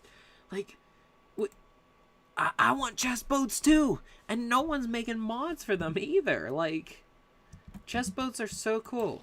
Oh, there's a skulk sensor. So does he hear me? Oh, wow. Wow, that's so cool. He gives off light too. Oh my god. Look at the skulk sensor. This is something cool too. But yeah, I want chest boats as well. That was such a missed opportunity in Minecraft. Someone needs to make a mod. Phoenix SC, get on that. Log.zip, get on that. Let's go. Let's get some mods up here for that. Look at that. Wool. Let's get some wool occlusion. I can't wait for the new mob too. That's gonna be fun.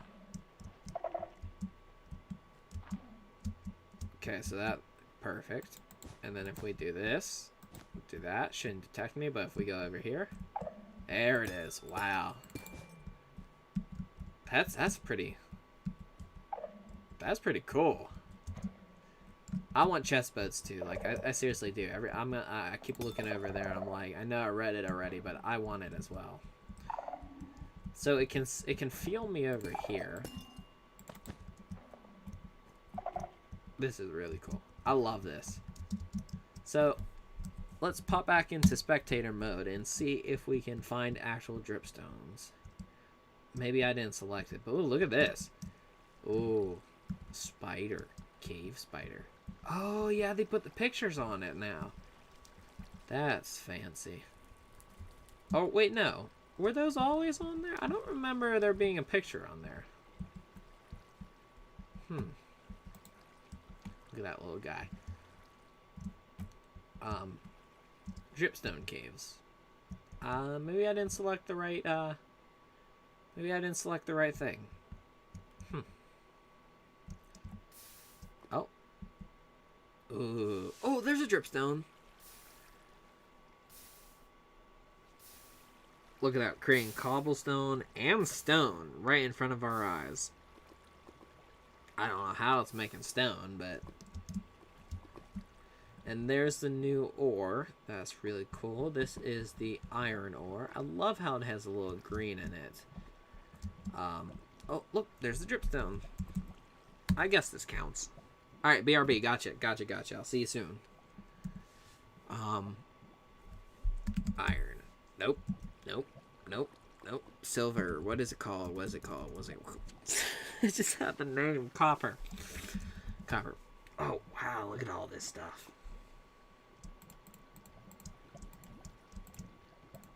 Look at all that. So there's the copper itself. Copper block. Wax copper. Wax. Had to bring in another Costco haul my mom ordered. Hey, that's fine. Costco's good. At least she's ordering it instead of going out to get it. I appreciate that a lot, actually. Right now, we gotta stay home as much as we can. We want to get this virus under control. But that's fine. Not a problem. Bringing in some Costco. That is perfectly fine. No biggie. Excuse me. Glad to have you back. Glad to have you back, Lone Wolf. Alright, we're just checking out some copper now. Just to see what it looks like. And you know what? I think this is pretty cool. We need to see a copper door. I'd love to... Oh. Oh. I thought you could... I thought you... What? I thought... Oh, it's because they're two different types. Gotcha. Well, they should change that, too. You should be able to place two types of copper blocks on each other like that. That's interesting. They should change that.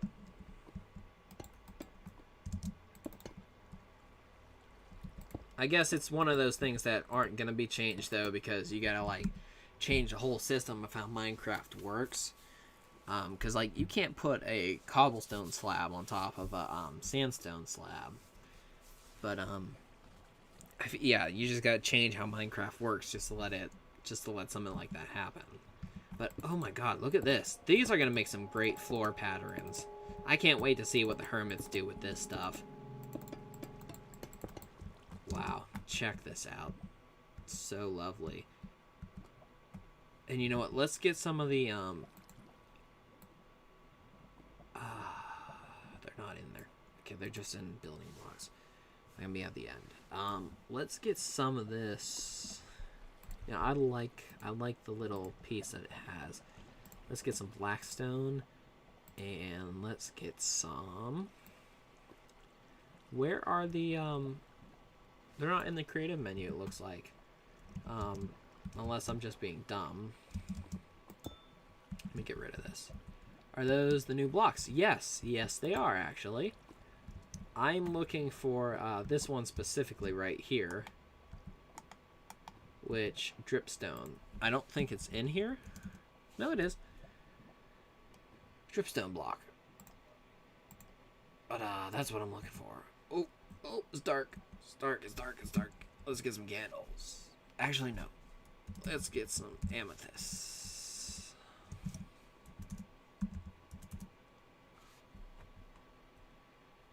There we go. Let's get some light in here. Get some pretty light. I know it's low light, but super pretty. So let's go this here. Let's just make like a little room here with the new blocks. Some of them. Yep. Don't need to put one there. No one's gonna see it. So let's just go round, round. Just using some of the new blocks, and we'll use some of the still technically new blocks, but from the last update.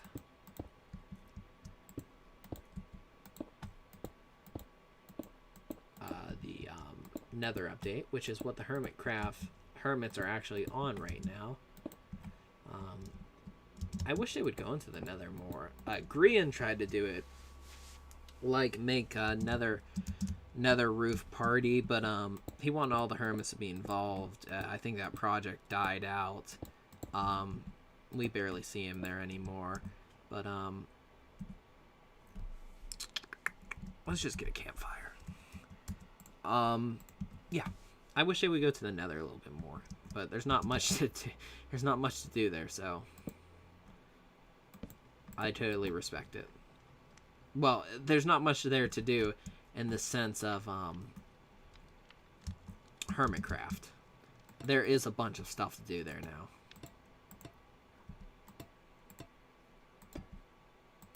Okay, that's what I want to do. That dripstone's giving us water. I feel like I should incorporate that into the build. Where's the water at? Is it above it? Alright, well here, let's do this. Since this isn't a centered build, I think it's... no it is. Well, we still got 7 people. Thank you for sticking along with me. Honestly thought everyone would have disappeared by now. Oh, they just naturally drip water. Oh. That's interesting. I thought they needed a... Oh, yeah, this is in the center. I thought they I didn't know they naturally did that. I thought they needed a source block. Ugh. The hitbox on these suck. And there we go. This is our 1.14 house. What do you think about it? You like it? Mumbo Jumbo would be proud. He does some 1.14 houses too with a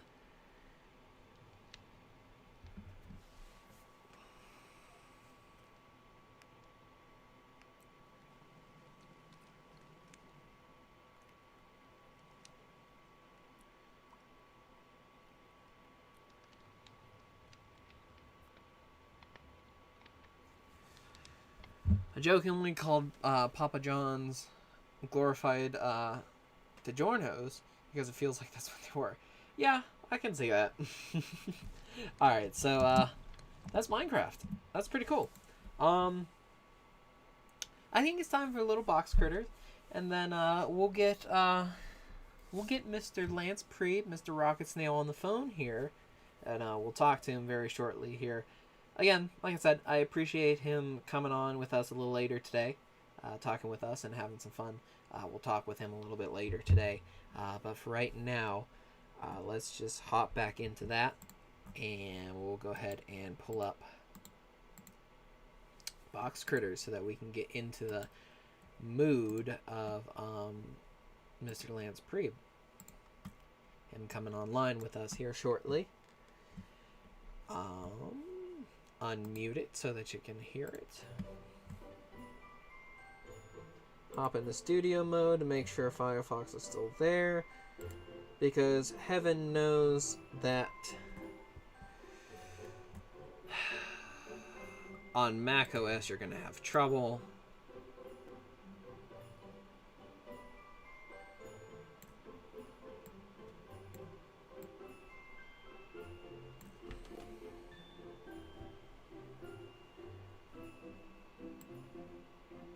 Alright, you know what? Let's just bring OBS back over.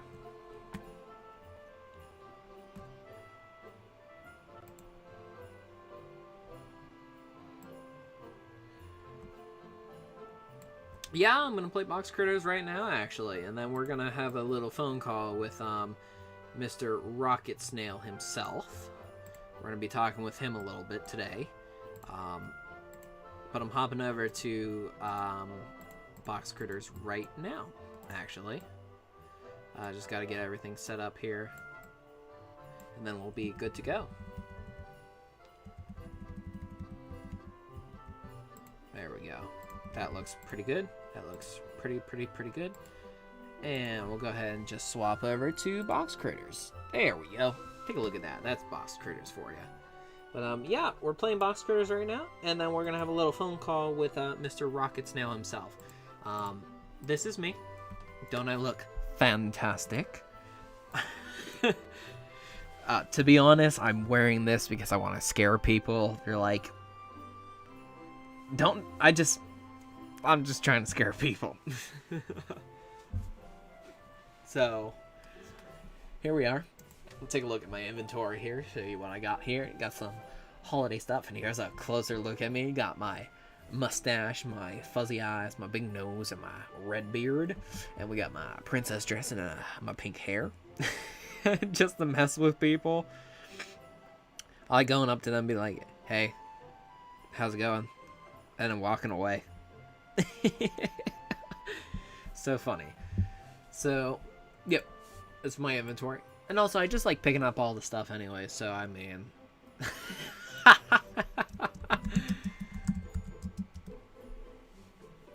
I do it as a joke, but hey, I appreciate that.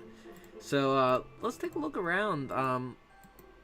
I really already saw everything, which is a little bit of a shame.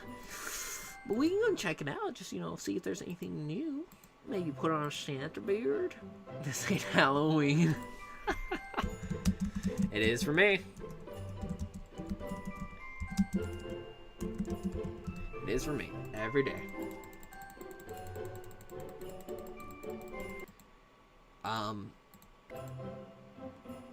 I'm excited to hear what RocketSnail has to say about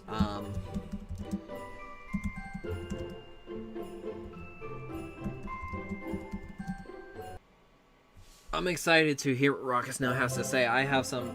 Ooh, that got loud. Alright, I'm just gonna refresh that. There's still some bugs in the game. And that music was one of them. It just doubled on the music for some reason. But I'm excited to hear what RocketSnail has to say about this.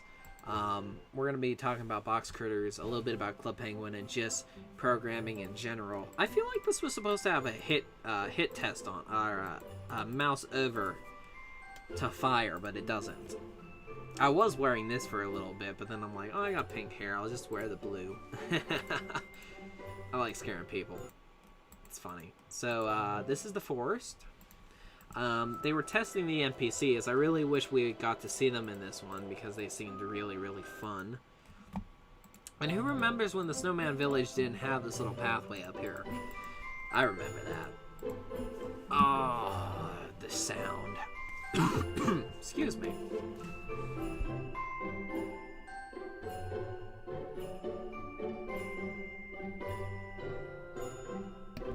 Yeah, it's just...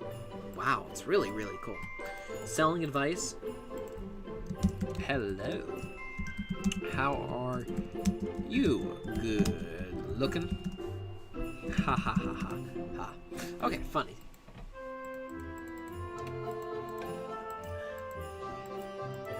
Oh, hi, Grandma.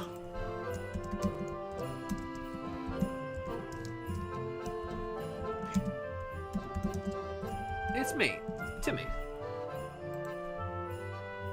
Awesome, awesome. Let's head back here. Ooh, more free stuff. Oh, stuffed hamster suit. That's pretty cool. Oh. Bots! I love bots! Wait, these might not be bots. I think these are real people.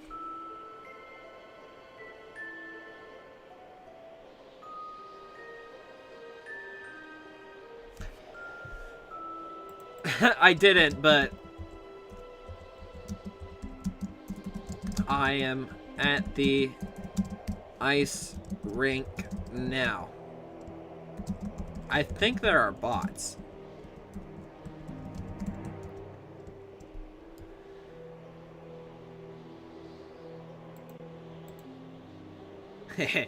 I'm their leader. I'm their leader. I'm just gonna stand right there. Oh, yep, those are bots.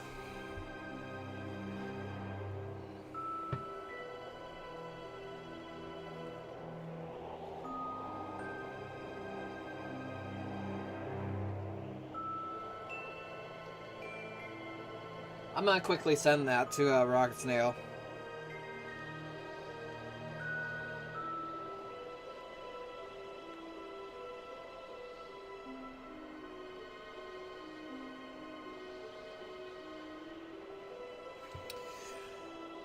Sent that out to RocketSnail there. I mean, we're gonna be talking about something like this with RocketSnail a little later today. About how modding games actually we're gonna be talking about modding games and how what his thoughts about this. We'll just figure out what his thoughts are. Now I see you. I see you now. I'm following you, of course. Well, let's pick up some free items while we're here.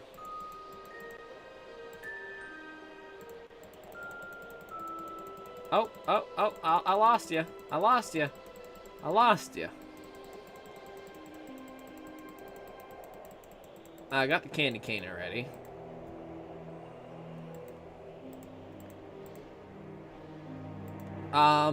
Let's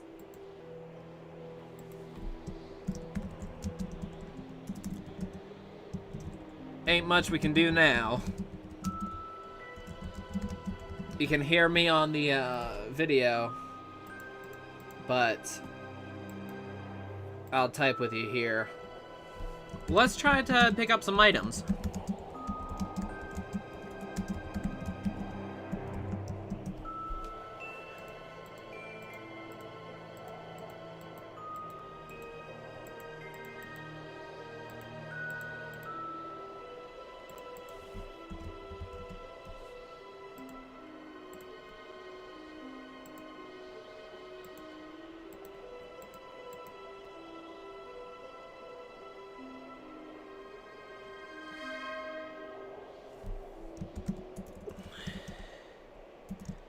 Penguin emote.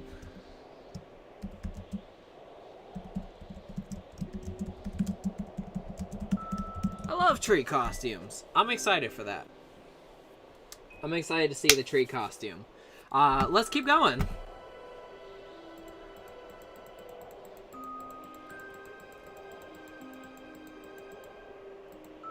Oh, here we go. Oh, this looks great. Let's pop this on right here. Oh, yeah, that's nice. Nice. Look at that. Look at that. So great. Let's see if we can go catch up with that other guy. Maybe they left. Did they leave? Maybe we can make a little following. Yeah, they're gone. Alright, let's keep going. Let's keep going. Let's keep going. We'll go up and to the right.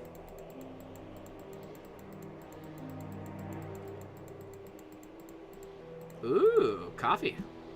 Hot chocolate. Holiday mug. Whatever. Put that on right there. Tasty, tasty, tasty. Mmm. And we'll go take a look what's down here. Oh, Christmas presents. Wait, are there different colored ones? Nope. Same color. Go ahead, put that on.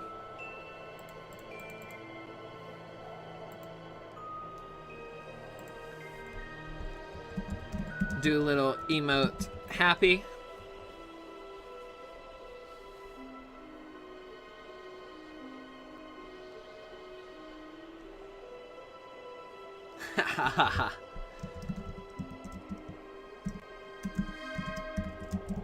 That's really cool. That's really, really cool. That's funny. All right, let's keep looking around.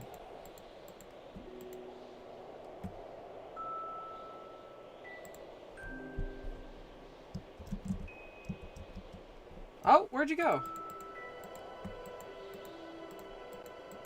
I lost you. Oh. Well, I'm gonna keep exploring here. I'm not sure where you went. Sorry.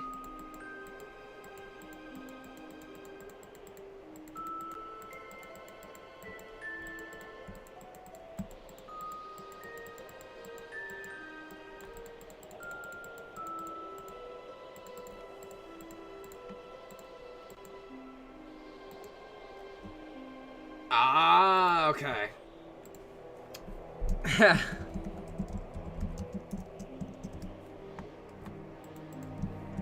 Gotcha.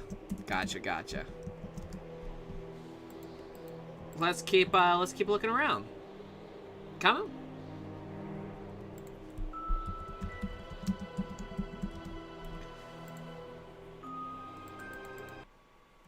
on. Oh. Yeah, I'll follow you.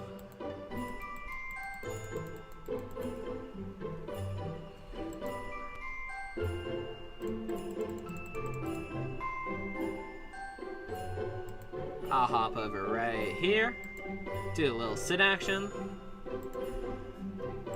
and we'll do a little emote, and we'll check out the store. Oh, free. I like free. Yeah, buy it. Buy it. Buy it. Please, wait.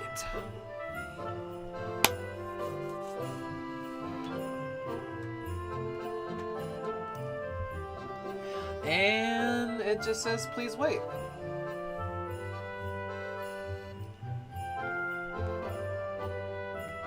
Please wait.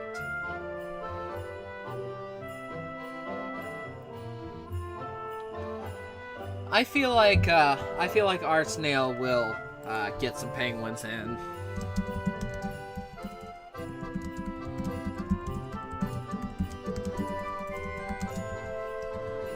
I'd like to see some. There we go. That's great.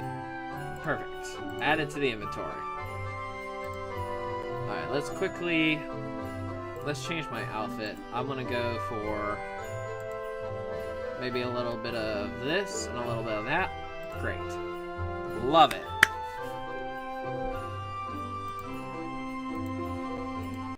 Alright, so I think it is time that we get our snail up on the phone here.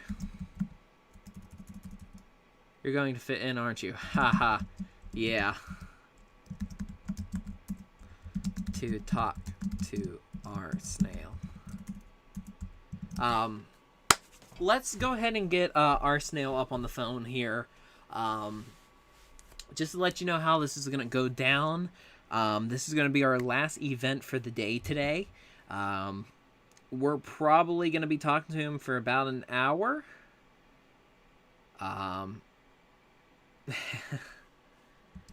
We're going to be talking to him for probably about an hour here just to see what's going on and chat with him a little bit. But we're going to get him up on the phone, and this is how it's going to go. We're going to talk with him for about an hour. And experimental penguins and box critters. That'd be awesome.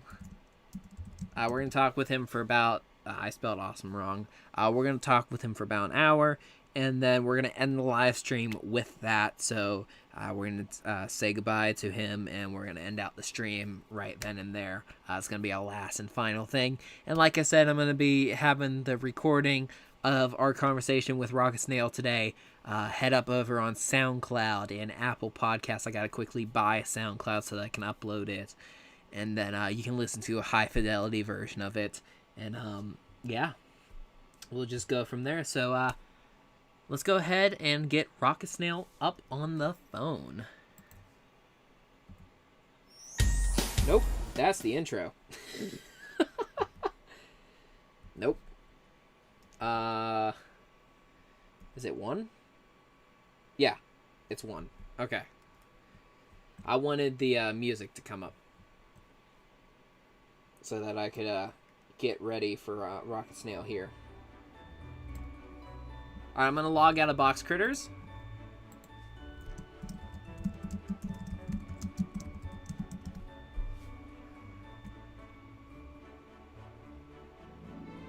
And let's pull OBS over here so that I can see it a little bit nicer. And yeah, we're just going to get him up on the screen. We're going to get him up on the phone here.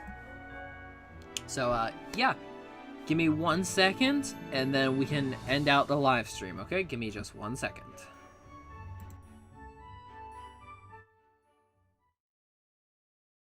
So, to end out the live stream, I wanted to do a mini episode of the TALKIE.File. It's a podcast I do over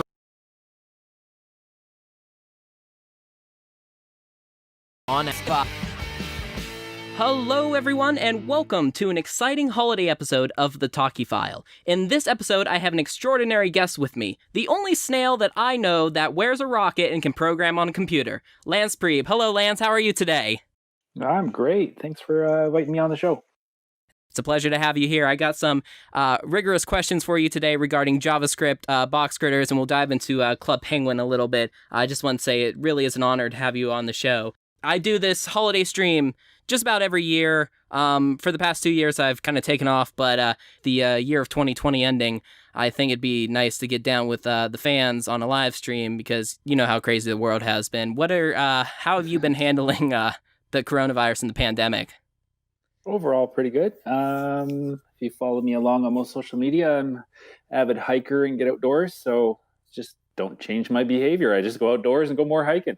So I've just got more kilometers under my belt and I get more distance in. And skiing's just starting, so it's the ultimate sport because you have to wear a mask. Well, that's pretty cool. That's pretty cool that you're doing a lot more outdoorsy stuff. I know a lot of people have been trying some new stuff. A few of my friends who stopped biking because of work, they actually just started biking again. So that's pretty cool that you're doing some outside stuff there. So let's talk a little bit about programming, JavaScript, and box critters. Being a programmer yourself, you are challenged with each line of code to make something that works. What is one program that you've made that you just couldn't get working the way that you intended? That's every line of code I make. So I write a line of code and everything breaks. This tends to be how I build everything. But I don't know. I can't actually think of any code that the program I've built that it doesn't work. Most don't meet my dream. I always start off with this vision of what I'm going to create. And then, of course, I start creating it. And then I start realizing how difficult it is. And then I start going through the process that I think has made my career successful. And that is I know how to stop doing certain things and narrowing my vision down to what is actually important. And then I get that done. I can't think of a project I have never not shipped. Oh, wow. And there's a lot of features I don't ship. Can you talk about maybe some? Oh, there's hundreds. Like right now in Box Critters, most of the fan messages are endless. They're like, where's a friend list? Where's the buddy list? Where's basic tools? Tons of bugs and errors. The trick is to sit there as a designer going and looking at the data of actually what's happening, how people are playing, what their habits are, routines are, and looking at it and going, actually, you guys don't really care. The pattern you play means I could spend my time building that feature, but it's used maybe 1 in 10,000 people. So it's not the best place to put my time. I can get to it later because any project will eventually grow. And I'm usually early stage. I start projects. But then my other skill is I build companies and teams. And then the teams of people take over the project. And they're going to be the ones that fix a lot of things. So I try not to worry too much about a lot of the bugs and different issues because I know that the road to get to the success is going to involve a lot more talented people later. Mm-hmm. But the key I need to focus on is the innovation. What are the pieces that are not discovered yet that I have to figure out? I constantly get messages about features that are standard. And I'm like, well, that's great. I can hire any programmer to build that. Mm-hmm. But I can't hire every programmer to make a room. Well, I was constantly told with Box Critters, there's no way you can have 100 users in a, well, I shouldn't even say that. Example, last year I was working on Epic Snails. The team I was partnered with, great talented engineering team, and most of the people that work on Photon and stuff, they actually coded into the game the limit of 20 users. And I said, what are you guys doing? I want hundreds. They went, but the manual says 20. And I'm like, no, change it to 100,000. Let's see how far we can go. Right. And just that challenge. So many people won't do it. And currently in Box Critters, it can handle about 400 people per room. Is it efficient? No. But it can do it. Yeah, I totally get that. I can hire for efficiency. Yeah, right. And so you mentioned that you want to get the product the way it is, and then you hire. When do you know the time is ready to delegate the project into other hands? And when do you feel that it's right to go on books and like stay off of the books? Because you mentioned that the room limit in Box Critters is quite 100. How does that translate for people who have computers with lower machines and they can't handle all those sprite sheets on there? When do you feel it's time to delegate and get the game programmed on books versus off books? Oh, that's a great question. There's a great book. There's a couple books that have led my career. One of them is called 0 to 1. It's about building products from nothing and then get to 1. Most people, when they build a product, actually start at 1. Most games being built, most people being hired, if you get a job, you're starting at 1. 1 means 1 to 10. You're going through the process of building a company or a business or a product. The magic happens in the 0 to 1. How do you bring something from nothing into something? And that tends to be where I've been in my whole career. My whole career is surrounded by it. I was one of 6 Flash game developers that made games for the internet when I started in 1999.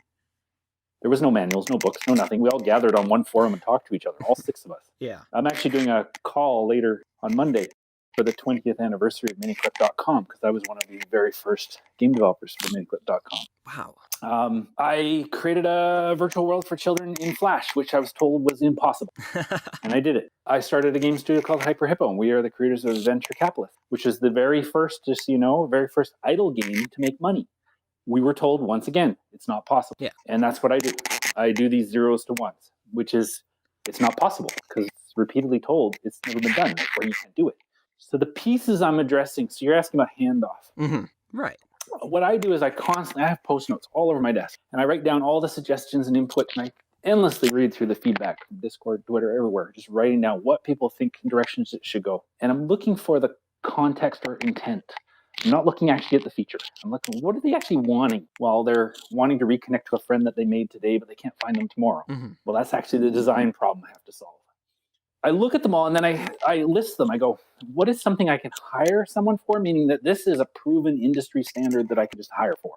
So in video game design, something like a coin, like a lot of people argued in Boxers, why is there no shops and things? Mm-hmm. I can hire designers to create shops. That's just an inventory of buttons that you push buy and sell, and there's an error and you don't have enough coins. That is a standard design. Mm-hmm. It just takes time.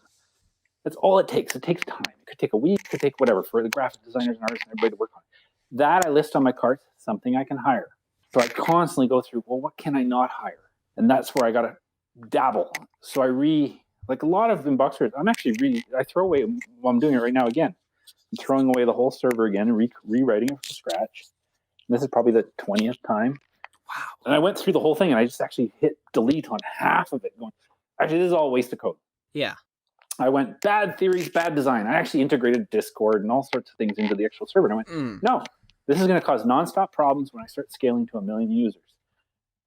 It's better, and I wrote in the design saying, better to hire someone to just build a web service that listens to the server to run Discord. So spread out the project. Easier to hire someone to just have an event stream that they can listen to and then just broadcast as many Discord servers you want. I shouldn't be spending my time integrating Discord into the server. So in answer to your question is I constantly go through and go, what is something I can hire? And what is something that I have to accomplish?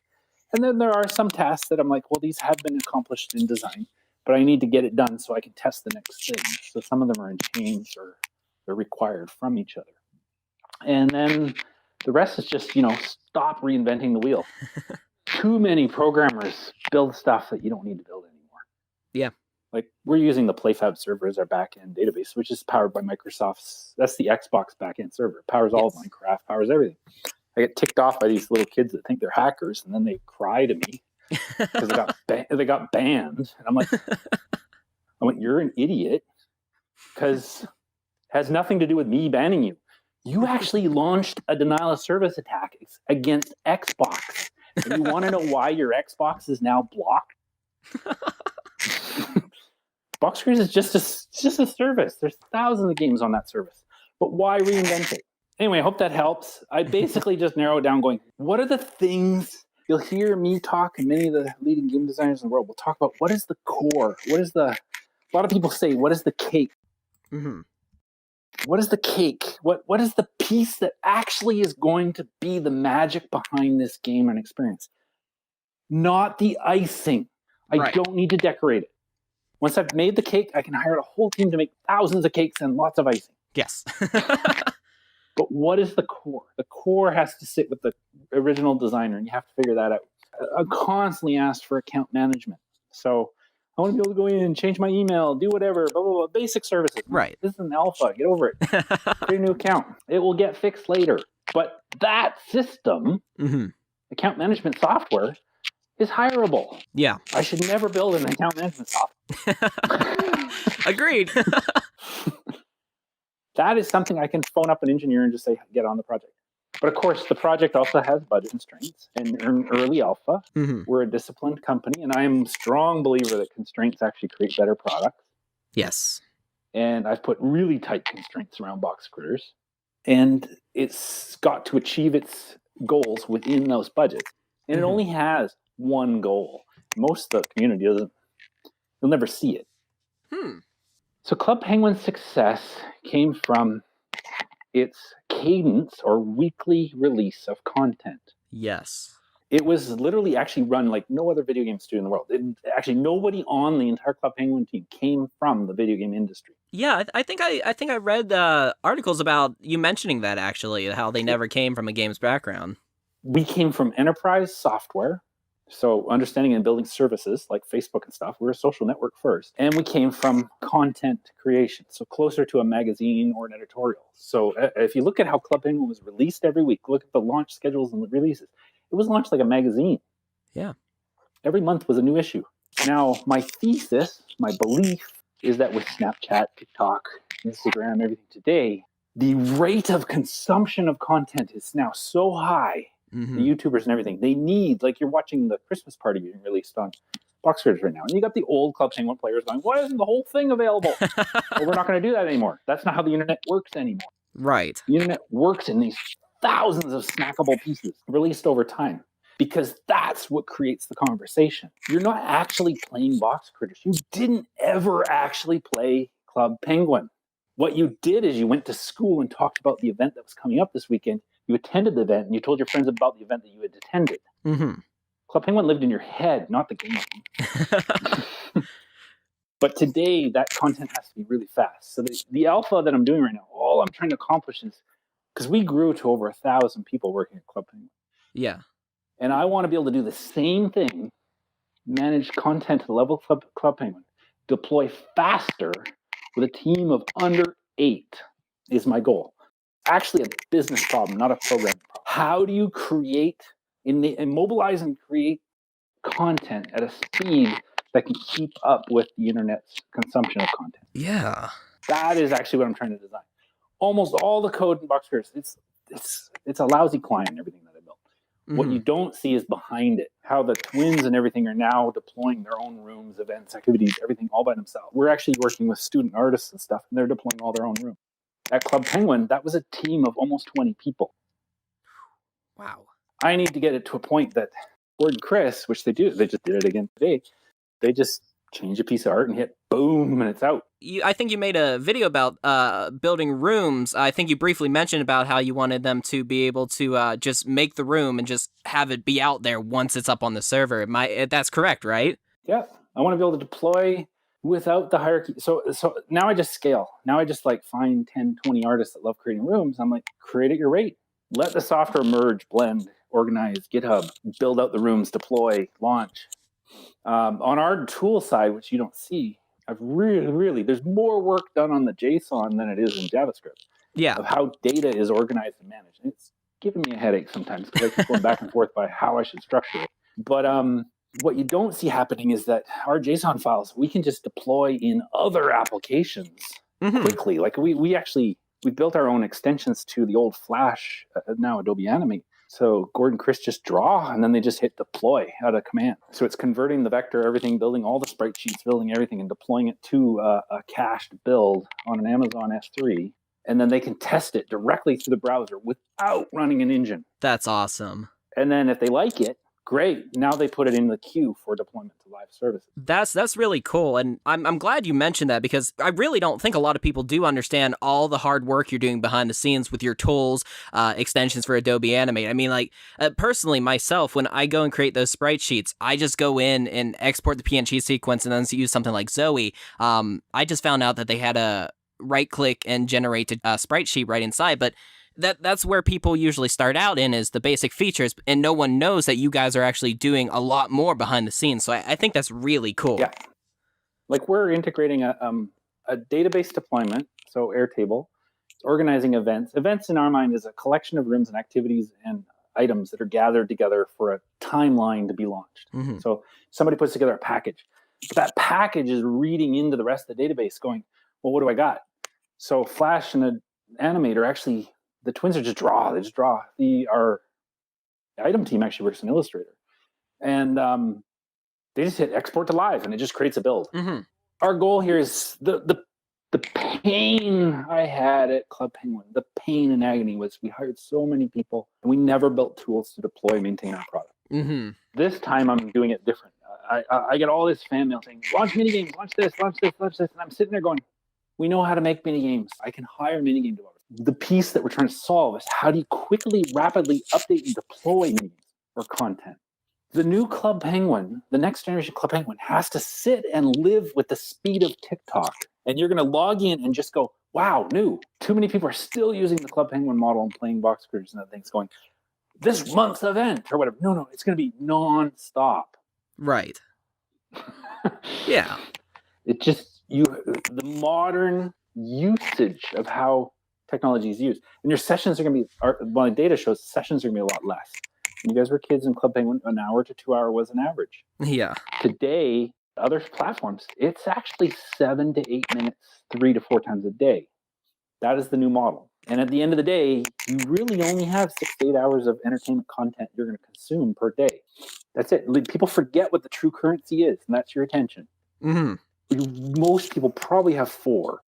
But really, what do you spend per day on watching and consuming entertainment? This is why more people actually watch people play Fortnite than play Fortnite. Yeah. Because they don't have enough time. It is their new TV, but they don't watch TV. So they have a choice. They say, I can watch a TV show, or I can watch somebody's favorite hobby, which is video games. I can watch people play my favorite game. Right. More people are watching people play Among Us than playing Among Us. Yep, that's true. By the way, more people currently are watching everyone play Box Critters than actually logging in. I have to design the next world to understand that the play pattern isn't actually playing.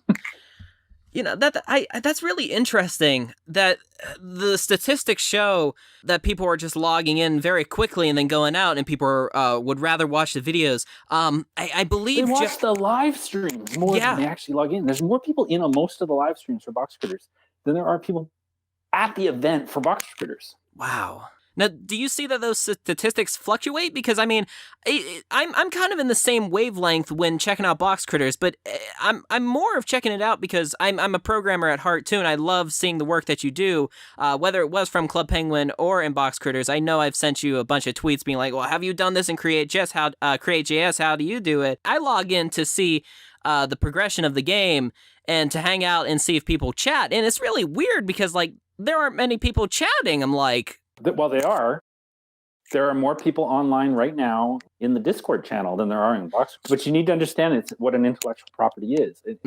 All Box Critters is what. There's a great book called Tribes by Seth Godin. We actually created Club Penguin based on that book. And the core of Tribes is to be a leader or forming a tribe. You just have to give permission to a group of people to gather. All Box Critters has done is social media magic. I created a space, a place, a context for you to create your identity self. Context is the idea of, this is why Zoom is so terrible, because it doesn't actually have context. Everybody's facing everyone else. That doesn't make any sense. Context is when you go to a movie theater and you sit and you look at the movie screen, we're all watching the movie together, therefore it has context. Right. Therefore we have a conversation. If you understand that, and you understand what Club Penguin and Box Critters are, they're just basically permission to gather and talk. So when you go to the Discords, everybody's just talking. Yeah. Club Penguin gave you permission to be part of a tribe. Yeah. That's all it was. You were a penguin. You have an identity that lives in a world that looking forward to an event. And the joy you get is actually the conversation you had with others, not in-game. Right. Back then, it was in-game. You have to remember, when Club Penguin released, a lot of people forget, the iPhone came out in 2008, Club Penguin launched in 2005. You actually weren't chatting with each other. Right. Today, I'm not going to add a ton of the features people want. I'm like, that's done. It's dead. Right. It's gone. And the thing is you're telling me right now through your live Discord channel while you're playing Box Critters. Why would I build that feature? Right. No, I'm going to build better features that have you talk more on Discord about it. Right. Anyway, video game design, if you actually want to do some research, it's more about psychology than actually programming. Yeah. So I'm off topic, but you dive into your question. How do you know what to choose and when do you pass off the project? I usually pass the project off. There's a couple of mechanics.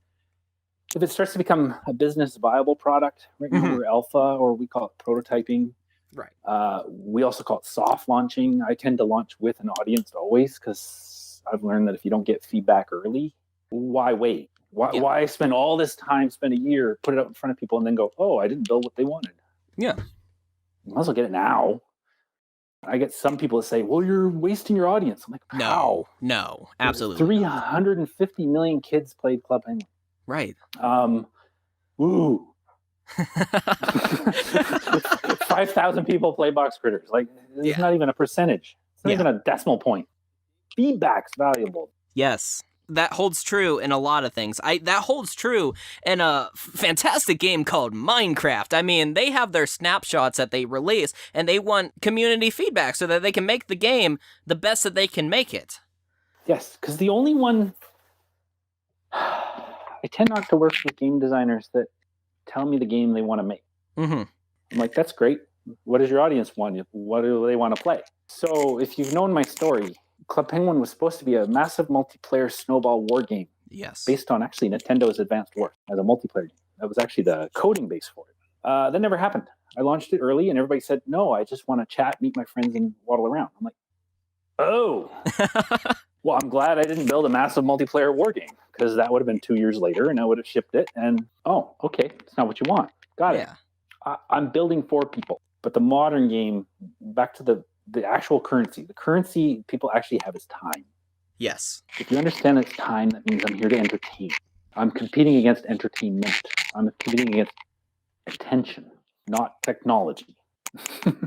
And you asked a quick thing, I'm jumping around. You said about some computers going slow and stuff like that. Yes, I can get other programmers to help me out with performance and stuff. And I've written a ton of notes. I know what to do. Basically, like I'm doing lousy things right now. 300 people are in a gigantuous scrolling room that's a sprite map, sucking up your memory and running 20 layers of sprite. Basically build a ton of extra tools that just go, I have a slow computer, then only show me the people within 400 pixels of me. That's just optimization. That's just teams of people sitting here and grinding away at code to make that work. Right. That is a solvable problem. So in that sense, do you look at it as you build it, you make it work, and then you make it fast? Because I know that those are the 3 steps that a lot of people follow. Is that what you follow too then? Largely, except I don't make it fast. I coach my team often about lean into your superpower. I'm not a great programmer. I'm actually stumbled into it. My background is actually graphic design, user interface design, UX design. Mm-hmm. I'm an experienced designer. Flash just happened to happen on a design platform that I leaned into and started learning to code it. Reason I use Create.js is because it's made by the ActionScript team. Yeah. That is the ActionScript team. And I was able to just quickly migrate. Now I'm seeing its limitations. I'm starting to do a lot more vanilla and native stuff, but it's fine. It doesn't matter. It just means a lot of people say, where do I start coding? I'm like, start with whatever you know. I just happen to know ActionScript. I spent so many years doing it that Create.js just made it so easy for me to just keep doing it. Yeah. So the current Hyper Hippo team is incredibly disciplined. They can't mess up on venture capitalists and stuff. That thing's like 80 million players or something like that. They can't mess up a build. We are frequently featured by Apple. You can't mess up.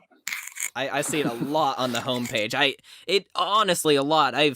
If I had more time, I've downloaded and played it a few times. If I had more time, I would keep playing it. It's just I don't have much time on my hands, to be honest, because I'm constantly working. But it is featured so much, and it's a great game. Mm-hmm. Thank you. And that's made by actually Cody, who was the designer. Which, by the way, a little secret here, he's Antarctic. So, he was actually the writer and created a lot of the big events you guys remember. So. Wow. With the spy secret missions, the takeovers, Operation Blackout, all that stuff. It's all his. He's the creator and designer and writer of Venture Capital. That's awesome that Cody is doing that now. That's really cool. I'm glad you talked about Adobe Flash a little bit, because that's one of my questions here. You were one of the first web programmers, like you said, to work in Adobe Flash, and it is wildly different. Other than the programming standpoint, to JavaScript, because Adobe Flash, you had the GUI of working in the Flash creator, and you have the stage and the canvas to work on, and then you can use code. But in JavaScript, it is basically just working with code and throwing in things to make them work and draw on the canvas. So what was that transition like? I know you briefly talked about it. Painful, yeah. The truth is, I've been wanting to build a new world for many years. Mm-hmm. And I watched my talented team at Hyper Hippo keep working in Unity. And probably every year I'd give it an honest effort. I'd fire up Unity. I'd go to the tutorials again. Unity has fantastic tutorials, by the way. Mm-hmm. Go to their site. I'd run through their course. I'd bang my head against the wall, 8 hours into it. And I'd go, just C# for some reason never connected with me. Anything in strict language does not connect with me. I don't know why. I finally found a nice, wonderful website that talks about JavaScript, pure JavaScript. And they talked about how a lot of actually designers and artists prefer the free flow of the code versus and as more and more JavaScript became more and more as a platform from engineering, Node.js and everything like that, it became more and more strict. It's getting closer and closer and closer to C# and stuff as you get in TypeScript. Yeah. But the artist side of me enjoyed more of it felt like I'm molding clay, and I just enjoy that. And that's just where I've been. That doesn't mean it's your style or anybody else's style, but that tends to be how I code. So Flash clicked with me. Right. I was already a professional graphic artist and stuff using all the software and stuff. To just start adding layers of code, which I didn't even know was object oriented. Yes. It's just a symbol with the code that's making it expand or whatever. I don't even know all the words. It just made sense to me. Mhm. But my background is design first. I'm a visual artist of things first. So it made more sense to lay it all out and then figure out how to code it, which is a very web designer flow too. You tend to lay it out and then code it. Right. As I dove into JavaScript, it was painful. About 2 years ago or so, I said, fine, I got to figure out how to do this. HTML's progressed a long ways. Yes. HTML5's come out a long ways. It's got a lot more strength, a lot more innovations for it's coming out. Speed and everything. The newest performance stuff is unbelievable. The new Chrome and everything. Oh, yeah. And I just had to grind. It just was a painful couple months of not feeling like I was accomplishing anything. Yeah. It's like, felt like I was right back. Here's the guy that made a humongous world, technically by myself. I built the first early version with each. Club Penguin is exactly what I'm doing right now. Yeah. I hired Chris Hendricks. He helped me out with art and lots of other things, design, game design, etc. like that. And he dove into programming as well. And I only built one feature of everything in Club Penguin. The client, the view, the login, the one room. You have to remember, everything's repeatable. Once you build one room, you just make more rooms. But then I hand it off. So then we started hiring teams and teams, people hand it off. The JavaScript was just, it felt so discouraging. You go from something massive like Club Penguin to actually sitting there going, I can't even get the dumb background to show up on the screen. Yeah. And then, but I've done what I've done every single time. I went to create JS. I started at A in their documentation, and I read every single line of. Right. So how I learned Flash is I opened, back then it was a book. I opened the book and I read from page 1 to the end. And what I find is, because there was no YouTube. Yeah. Still no YouTubes on how to build a virtual world. So I'm like, okay, well, I know how to build a virtual world. I just don't know how to do it in JavaScript. So I went, okay, piece by piece. So if you reversed the videos of Boxers to date, you would have seen it's layer upon layer. I've always worked from simple first. So the very first version, a year and a half ago, whatever, it was just one hamster, no clothing, moving around in one room with, I think, 5 or 6 items in it, and I'm step sorting. That was enough to figure out, can I accomplish that? Yeah. Current version you're in has more features than Club Penguin ever had. Yeah. The twins we haven't even released half the new stuff. You're actually moving between stackable, movable containers inside the new box critters. We wanted the Zelda feel where, if you remember the Battle Bears room, that's why we built that. We wanted that whole feeling that you could be inside a building, outside a building, which Club Penguin never had. Yeah. In our design, we actually can build stacked buildings with floors. Yeah. And to freak you out, we can actually move those floors. Wow. Well, they're just containers. They're just containers. You just animate the containers. We're building a system to allow you to move in between them. And I'm currently have another prototype build of it that finally now not only adds the nav mesh, but adds a full height map so that you can walk up. Well, we kind of do with some of our bridges, but I'm trying to get it now to a point where you can walk up and over and through and under things. Yeah, didn't we see something similar to that inside the maze that you had for some of the events? Yeah, that was a big feature the twins asked me for. Club Penguin could never solve it. I said, let's solve it. Let's figure it out artistically in 2D how to do it without being 3D. And you know, that's interesting you say that about 3D, because I know Club Penguin Island, what Disney was hoping would be the successor to the game on a more modern platform. I know that they tried to do something similar to that with what you have achieved in Box Critters. They had movable platforms and rooms similar to that. Yeah, it just, we're trying to build it out. It's more what you expect today. I want to keep the charm of what it was in Club Penguin, but bring what you're going to expect for exploration in an RPG style game or whatever today. Yet, if you've played it, you can actually hit my mobile test build, yet play it portraitly, which has been an interesting design challenge. It creates faster visits. A side turn on a phone to play games is good, but you actually get less visits per day. That's why, if you notice, the shop and everything are actually a portrait screen, because in the mobile, they'll just eventually overlay. But on the desktop, I'm treating it as if it's Google Maps, where it doesn't matter actually, be as big as you want. Don't worry so hard in your design about, it must be like this. No, it doesn't. It has to be whatever the customer wants to consume it. Then the people actually want it mobile. What they don't realize is that, well, that means you also want portrait. Yes. Yeah, truly, if you want it mobile, it has to be portrait. Yep. A lot of people will say landscape. The reality is go look at the top 100 games on Apple's App Store. Most of them are not landscape. Right. That's a 2D game. A lot of people push back. They're like, oh, it's just 2D. I'm like, well, actually, the most popular game of 220 is 2D. Yeah. It's the most popular game 2020. I mean, it's an easy game, and honestly, I can see a lot of similarities on where Box Critters and Among Us intertwine. I mean, if you put the critters from Box Critters into Among Us, it's basically the same game. So, I mean, if that works, I mean... Yep. Yeah. You can technically play that. Once again, it's back to I could hire someone versus I can code that. So, I don't know. I'm trying to talk to those guys anyway, but whatever. Who knows? They're a little busy.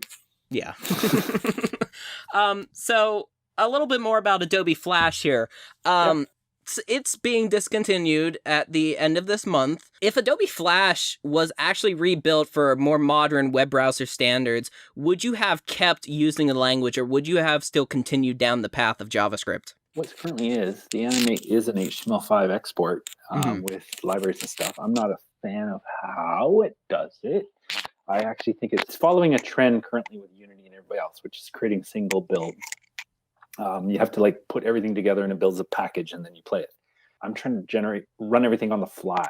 Like if you dug through the codes, you'll notice that the sprite sheets for your items, there isn't even a sprite sheet. It's just trying to grab art and then strap it to every single user that's running around. I'm trying to think infinite, not bundled.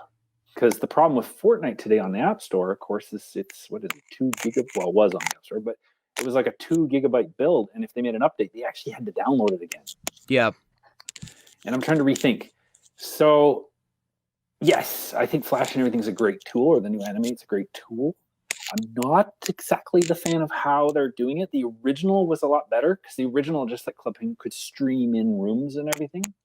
The new one is, you could stream in stuff, but you're now having to do a lot more code than it was originally built for.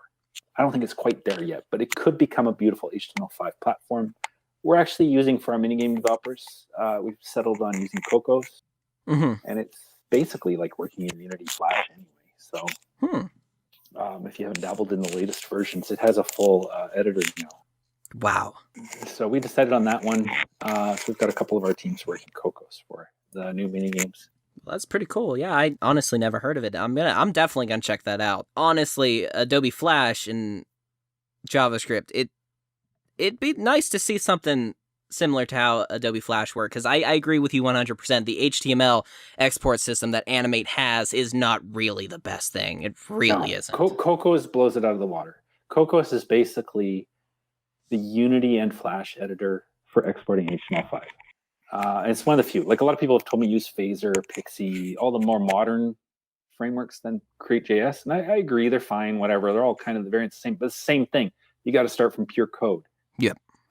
Cocos and them let you visually build out games and listeners and event patterns and stuff, just like Flash did.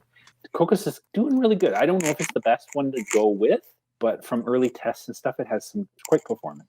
I tried Unity, I tried Cocos, I tried a Phaser, I tried them all. They've all been plugged into Box Critters. Right. In Cocos, we were able to find a lot of developers. It is a commonly known one, especially in Asian markets. It is very popular in Asia as a platform. I believe Tencent and NetEase use it.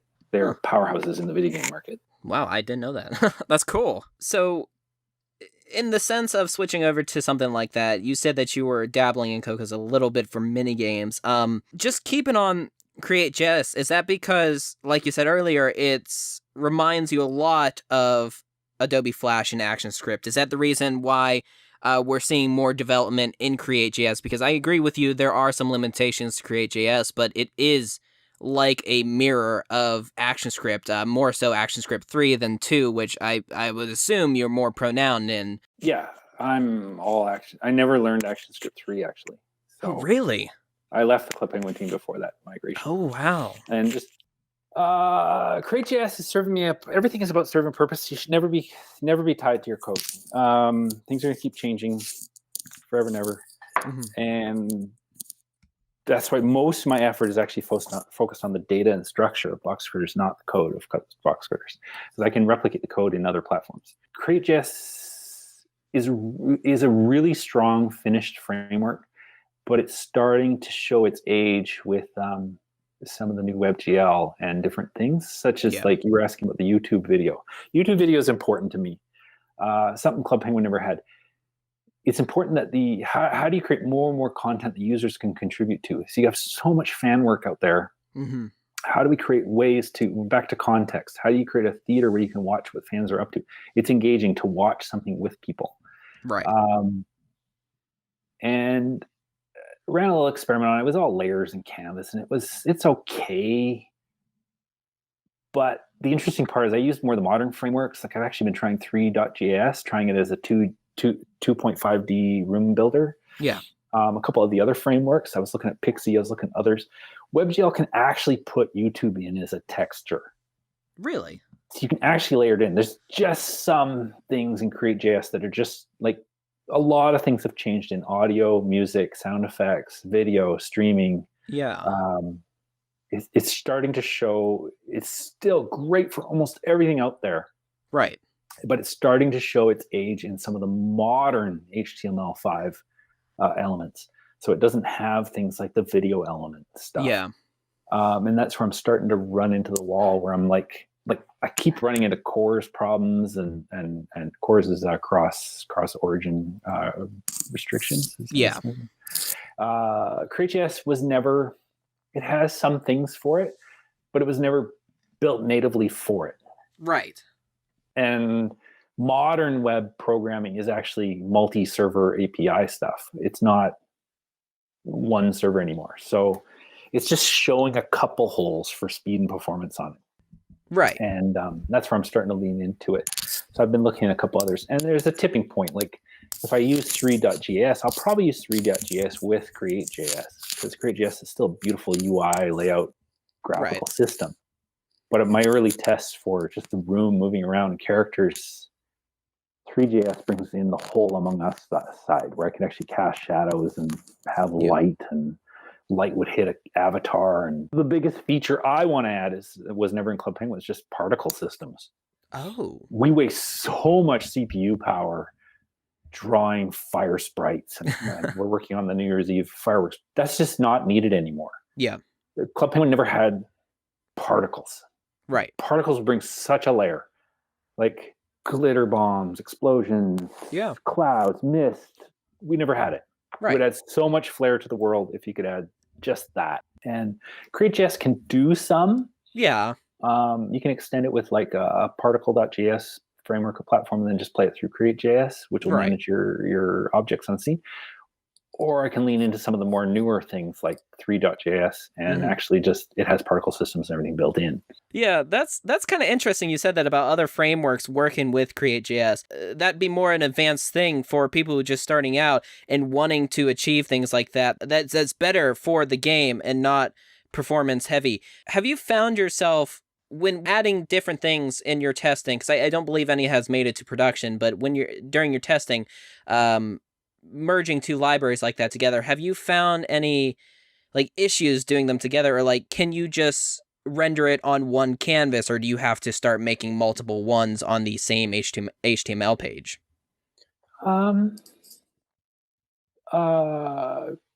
Yes.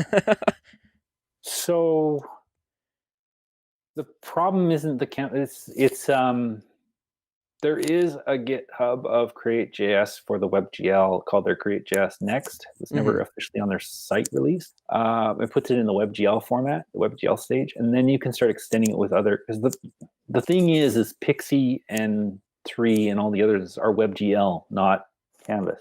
Okay. So that's why you have to split it. But if you start moving to one of the more modern frameworks, and I haven't dove into the Create.js Next, and the problem is they never officially brought it out on their main homepage, so it's undocumented now. So it means you can go to all the forums and stuff, there's nobody talking about it, nobody's engaged. So it's tricky to actually figure out the integrations. A lot of the more modern art platforms, like our Unity teams, use a software called Spine to animate all 2D sprites and stuff. It's beautiful, it's amazing. It allows for mesh morphing of a 2D object and creating animations. Most games, actually, if they're 2D game, use the art program Spine for their animations and avatars and creation. And I really want to get into that. That I haven't found the library. There's a lot of people have tried it. There's not very good integration of Spine into, because CreateJS isn't being updated. Right. There's very few add-ons of Spine into CreateJS, but Pixie.js and Phaser and all them have it built in. Huh. So if you start thinking about, because you have to remember, as a game, it's not about you just writing beautiful code and being efficient. Right. It's you working with the team of people to get their stuff out too. So you got to work with your artists, your animators, your sound, your music, and everything else. How do you deploy it all? Mm-hmm. You can't get it all on one thing. And this is where I'm finding some of the holes with CreateJS. It's not working with the inputs. Like if I can hire really quickly a team that can build tons of animation with Spine. Yeah. And it's called Spine Animator or something like that. Spine 2D skeletal animation for games. And it creates skeletons in sprites. So you have inverse kinematics in your 2D game. It's just this stuff isn't integrating to CreateJS, and there's no more documentation anymore because people aren't as engaged. And that's where I love CreateJS, but I know it's not going to be my complete future. I totally see that, especially on the forums. I go and ask questions on there, and like, no one's there anymore. It's a ghost town. The only place I really get answers are on their GitHub, and I'm like, this ain't the place where I'm supposed to be asking them. Where's the whole flock of people using CreateJS? No, it's had a time. I think it's still a beautiful platform, and a lot of people do give up on the older ones. Yeah, I prefer the older ones actually because they're tried and true and have been tested, and by the way, actually have increased performance because they're older. Oh yeah. Regarding Club Penguin, people had made trainers and tools to achieve some things that couldn't be done in a vanilla game. While some tools were created in bad faith to give players certain items and coins, others were actually created for good to help the user have a more enriching time with the actual game. Those programmers gave the game performance boosts on slower machines comparable to a mod in like Minecraft such as Optifine. What are your thoughts on programmers who create third-party programs either for themselves to learn about a language or for others to have a different experience on the game? What are your thoughts on that? Do it. That's all I did. I used to play Ultima Online. I played endless pre-recorded mouse recorders and everything so I could get more wood and mining and everything else in the game. It's funny listening to, I know the CEO of RuneScape now. Mm-hmm. They for years they battled everybody running bots and gold miners and stuff. Now that the modern business model is just sell it. Yeah. So they actually make more money now getting a subscription, and then you can just buy your bundle of wood instead of running a bot. Yeah. The only issue comes down to myself as a business owner is when you're basically consuming our cost. Mm-hmm. Some of these services and stuff can be really, really expensive. Of course. And when you're doing something that's taxing on our service, we're having to pay the bill. Yeah. And it can be very, very expensive. Yeah, but other than that, if you want to go for it, there's some issues about sharing the software and stuff because some people use it as bait and they put viruses on their systems and all that. There's a bunch of bad stuff. Yeah. There's a lot of stuff around it, but as a learning and stuff, yeah, that's what The only reason we have League of Legends is because somebody modified Warcraft, the regular game. And the only reason we have Counter-Strike and all the spawned off games of that is because it was a mod. Yeah. They're all mods. PlayerUnknown is a mod. Fortnite's a mod. They're all mods. Right. It's what it is. That's how we innovate. Adventure Capitalist is an idle game. Idle games from their genre were born out of the joke that MMOs were too much. You spent 6 hours grinding and watching a progress bar load up. Yeah. So the whole idea of an idle game is well, when is it the progress bar was automatic? Well, you didn't play. That's all the premise was. It was like, let's automate it. They're just mods. They're all mods. And I think it's great. It's just there is a limit of when you start using our servers and services and stuff past their capacities and things. It's our job to make sure we do a good job and like tell you, I've tried to talk to some of the programmers that you're welcome to hit the Boxcrater server, but please keep it about like one request a second or something. Please don't send 1,000 in a second every second for years, which somebody was trying to do. Really? And I said, there's no change. I only update the item catalog like once every 2 weeks. You don't need to ask it 1,000 times a second, 24 hours a day. Yeah. Did the items change? Did the items change? Did the items change? And I'm going to block you. You're just wasting resources. Yeah. But if all you're doing is like, every hour it goes, is there an update? Mm-hmm. Nope.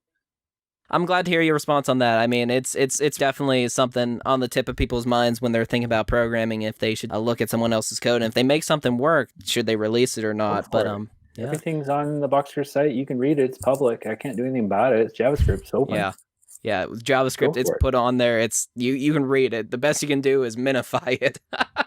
Yeah, well, I minify it for speed, but it's not hard. You just reverse it, and of course, most of it's. I try to actually make it readable as an API. I'm trying my best to create Boxer as like a system. Like a couple of people, I usually answer their questions like they're trying to make something a modification or whatever. I said, well, I'll just add that function for you, and then I'm like, it's just you go world dot whatever, and there it is.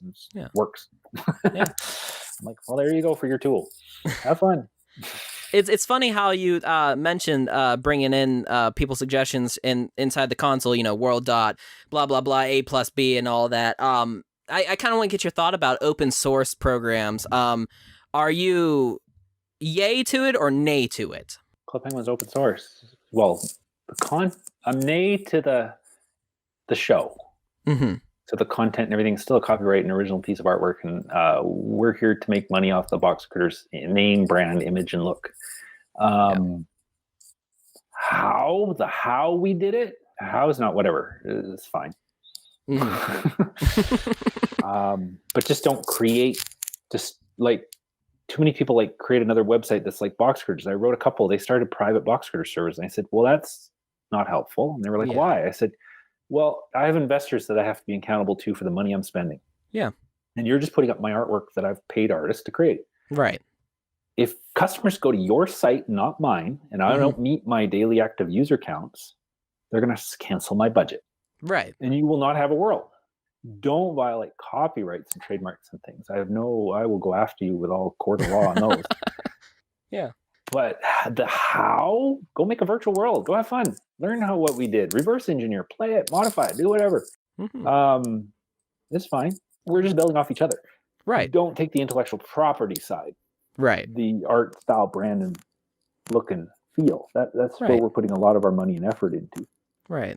And it just creates a distraction, and it diffuses the audience. You're just going to kill our budget to pay artists to create you art. Right. Yeah, that's really cool to hear, because I'm definitely in that boat where I've looked at other people's code to make it work. I'm working on an adventure game, not framework. I guess the better word to say is engine, based off of Create.js, and I've definitely seen other games, and I'm like, that's what I needed. I'm gonna borrow that. Yeah, you get most of the time it's inspired. There's a great book. I think the book's titled Great Artists Steal. Mm-hmm. Good Artists Borrow. Mm. It's fascinating, career-changing book. Understand that your best movies, like Star Wars, there's nothing George Lucas did not, but go read. He stole that movie. Mm. It's not original. It's actually an old Japanese movie that was in black and white. It's stolen. Great artists steal. Good artists borrow.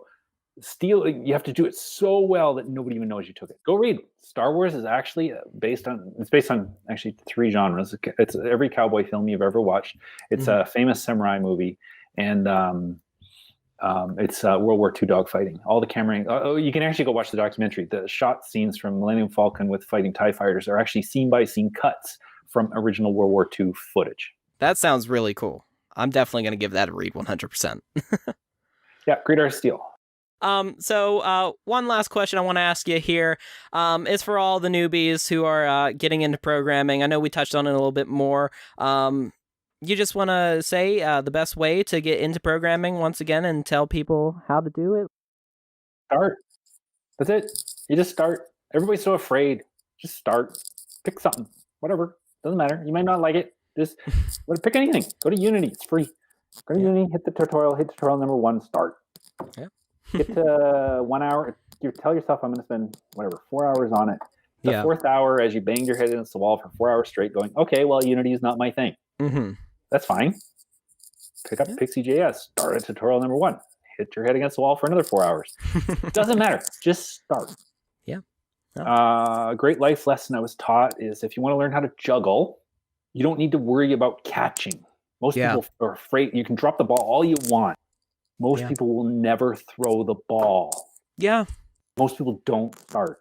You Oh, yeah. have to start. You don't have to worry about the catching. Doesn't matter. Unity might be the worst thing for you. It might be the greatest thing for you. Doesn't matter. Just start. Download a program. Start at tutorial number 1. Write the first line of code. Good old hello world. Hello world. Doesn't matter. It's going to break. It's going to never work. It's going to crash. It's going to whatever. Yep. Doesn't matter. The catching will come later. That's a skill. Yeah. The skill of juggling is learning how to catch later. But everybody will not even throw the ball. Yeah. Yeah. I've definitely had my fair times of those, and I've seen that too. But yeah, they just gotta throw that ball, gotta get started, you know? Well, hey, I appreciate all of your time today. I appreciate every second of it. I've always wanted to sit down and have a chat with you, so this has been a great experience. Before we head out here, where can we find you and all your projects that you're working on? Let the viewers know. It's social media. You can find me in just Google RocketSnail. I'm everywhere. So it's just usually Instagram, Twitter, Facebook. I never answer my Facebook. Twitter is the most common. Instagram, Twitter, DM me, message me, contact me, rocketsnail.com. It doesn't matter. It's easy to guess my email too. It's whatever at rocketsnail.com. It's not hard. I'm all over Google. I try to answer. Lately, I've been taking a break from it, but I try to. Thanks for inviting me on the show. I appreciate you coming on. Thank you so much. All right. Have a good one. See ya. Bye-bye.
All right.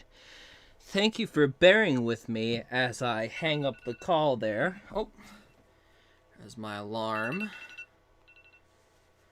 Making sure we ended right on time. That's exactly what I wanted to happen. All right, well, that seemed like it worked out pretty well. Timer just went off. I don't know if you guys heard it, but the timer just went off to make sure we ended on time there. And that goes for the end of the stream. Whew, I need to get my breath back from that. Oh my, oh my, oh my, oh my. Whew, whew. Glad you guys liked it. Whew, a lot of talking. As I said in the comments, the live comments, there will be a version being released to SoundCloud and Apple Podcasts as soon as I pay for the upgraded SoundCloud. And we'll go back and hear some questions that I didn't get a chance to ask RocketSnail in today's video. So if you wanted a little bit more conversation with RocketSnail, you'll get that in the audio-only version.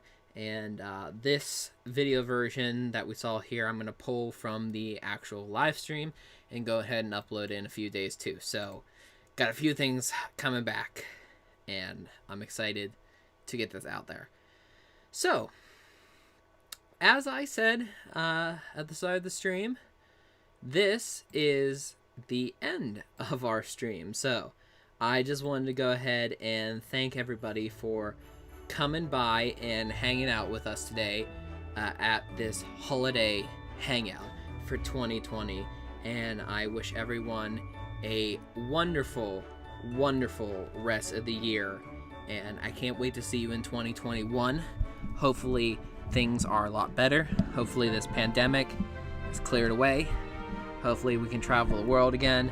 I'd love to see some different places. I want to get out of my house. I want to go to a restaurant. I want to go do things. So hopefully we'll be able to do that soon. And in 2021, make sure you get your vaccines, have fun, and I'm going to let this play out so that we can get some end cards for the video version. So thank you so much for watching, and I hope you enjoy the outro. I will see you guys later. Merry Christmas and Happy Holidays.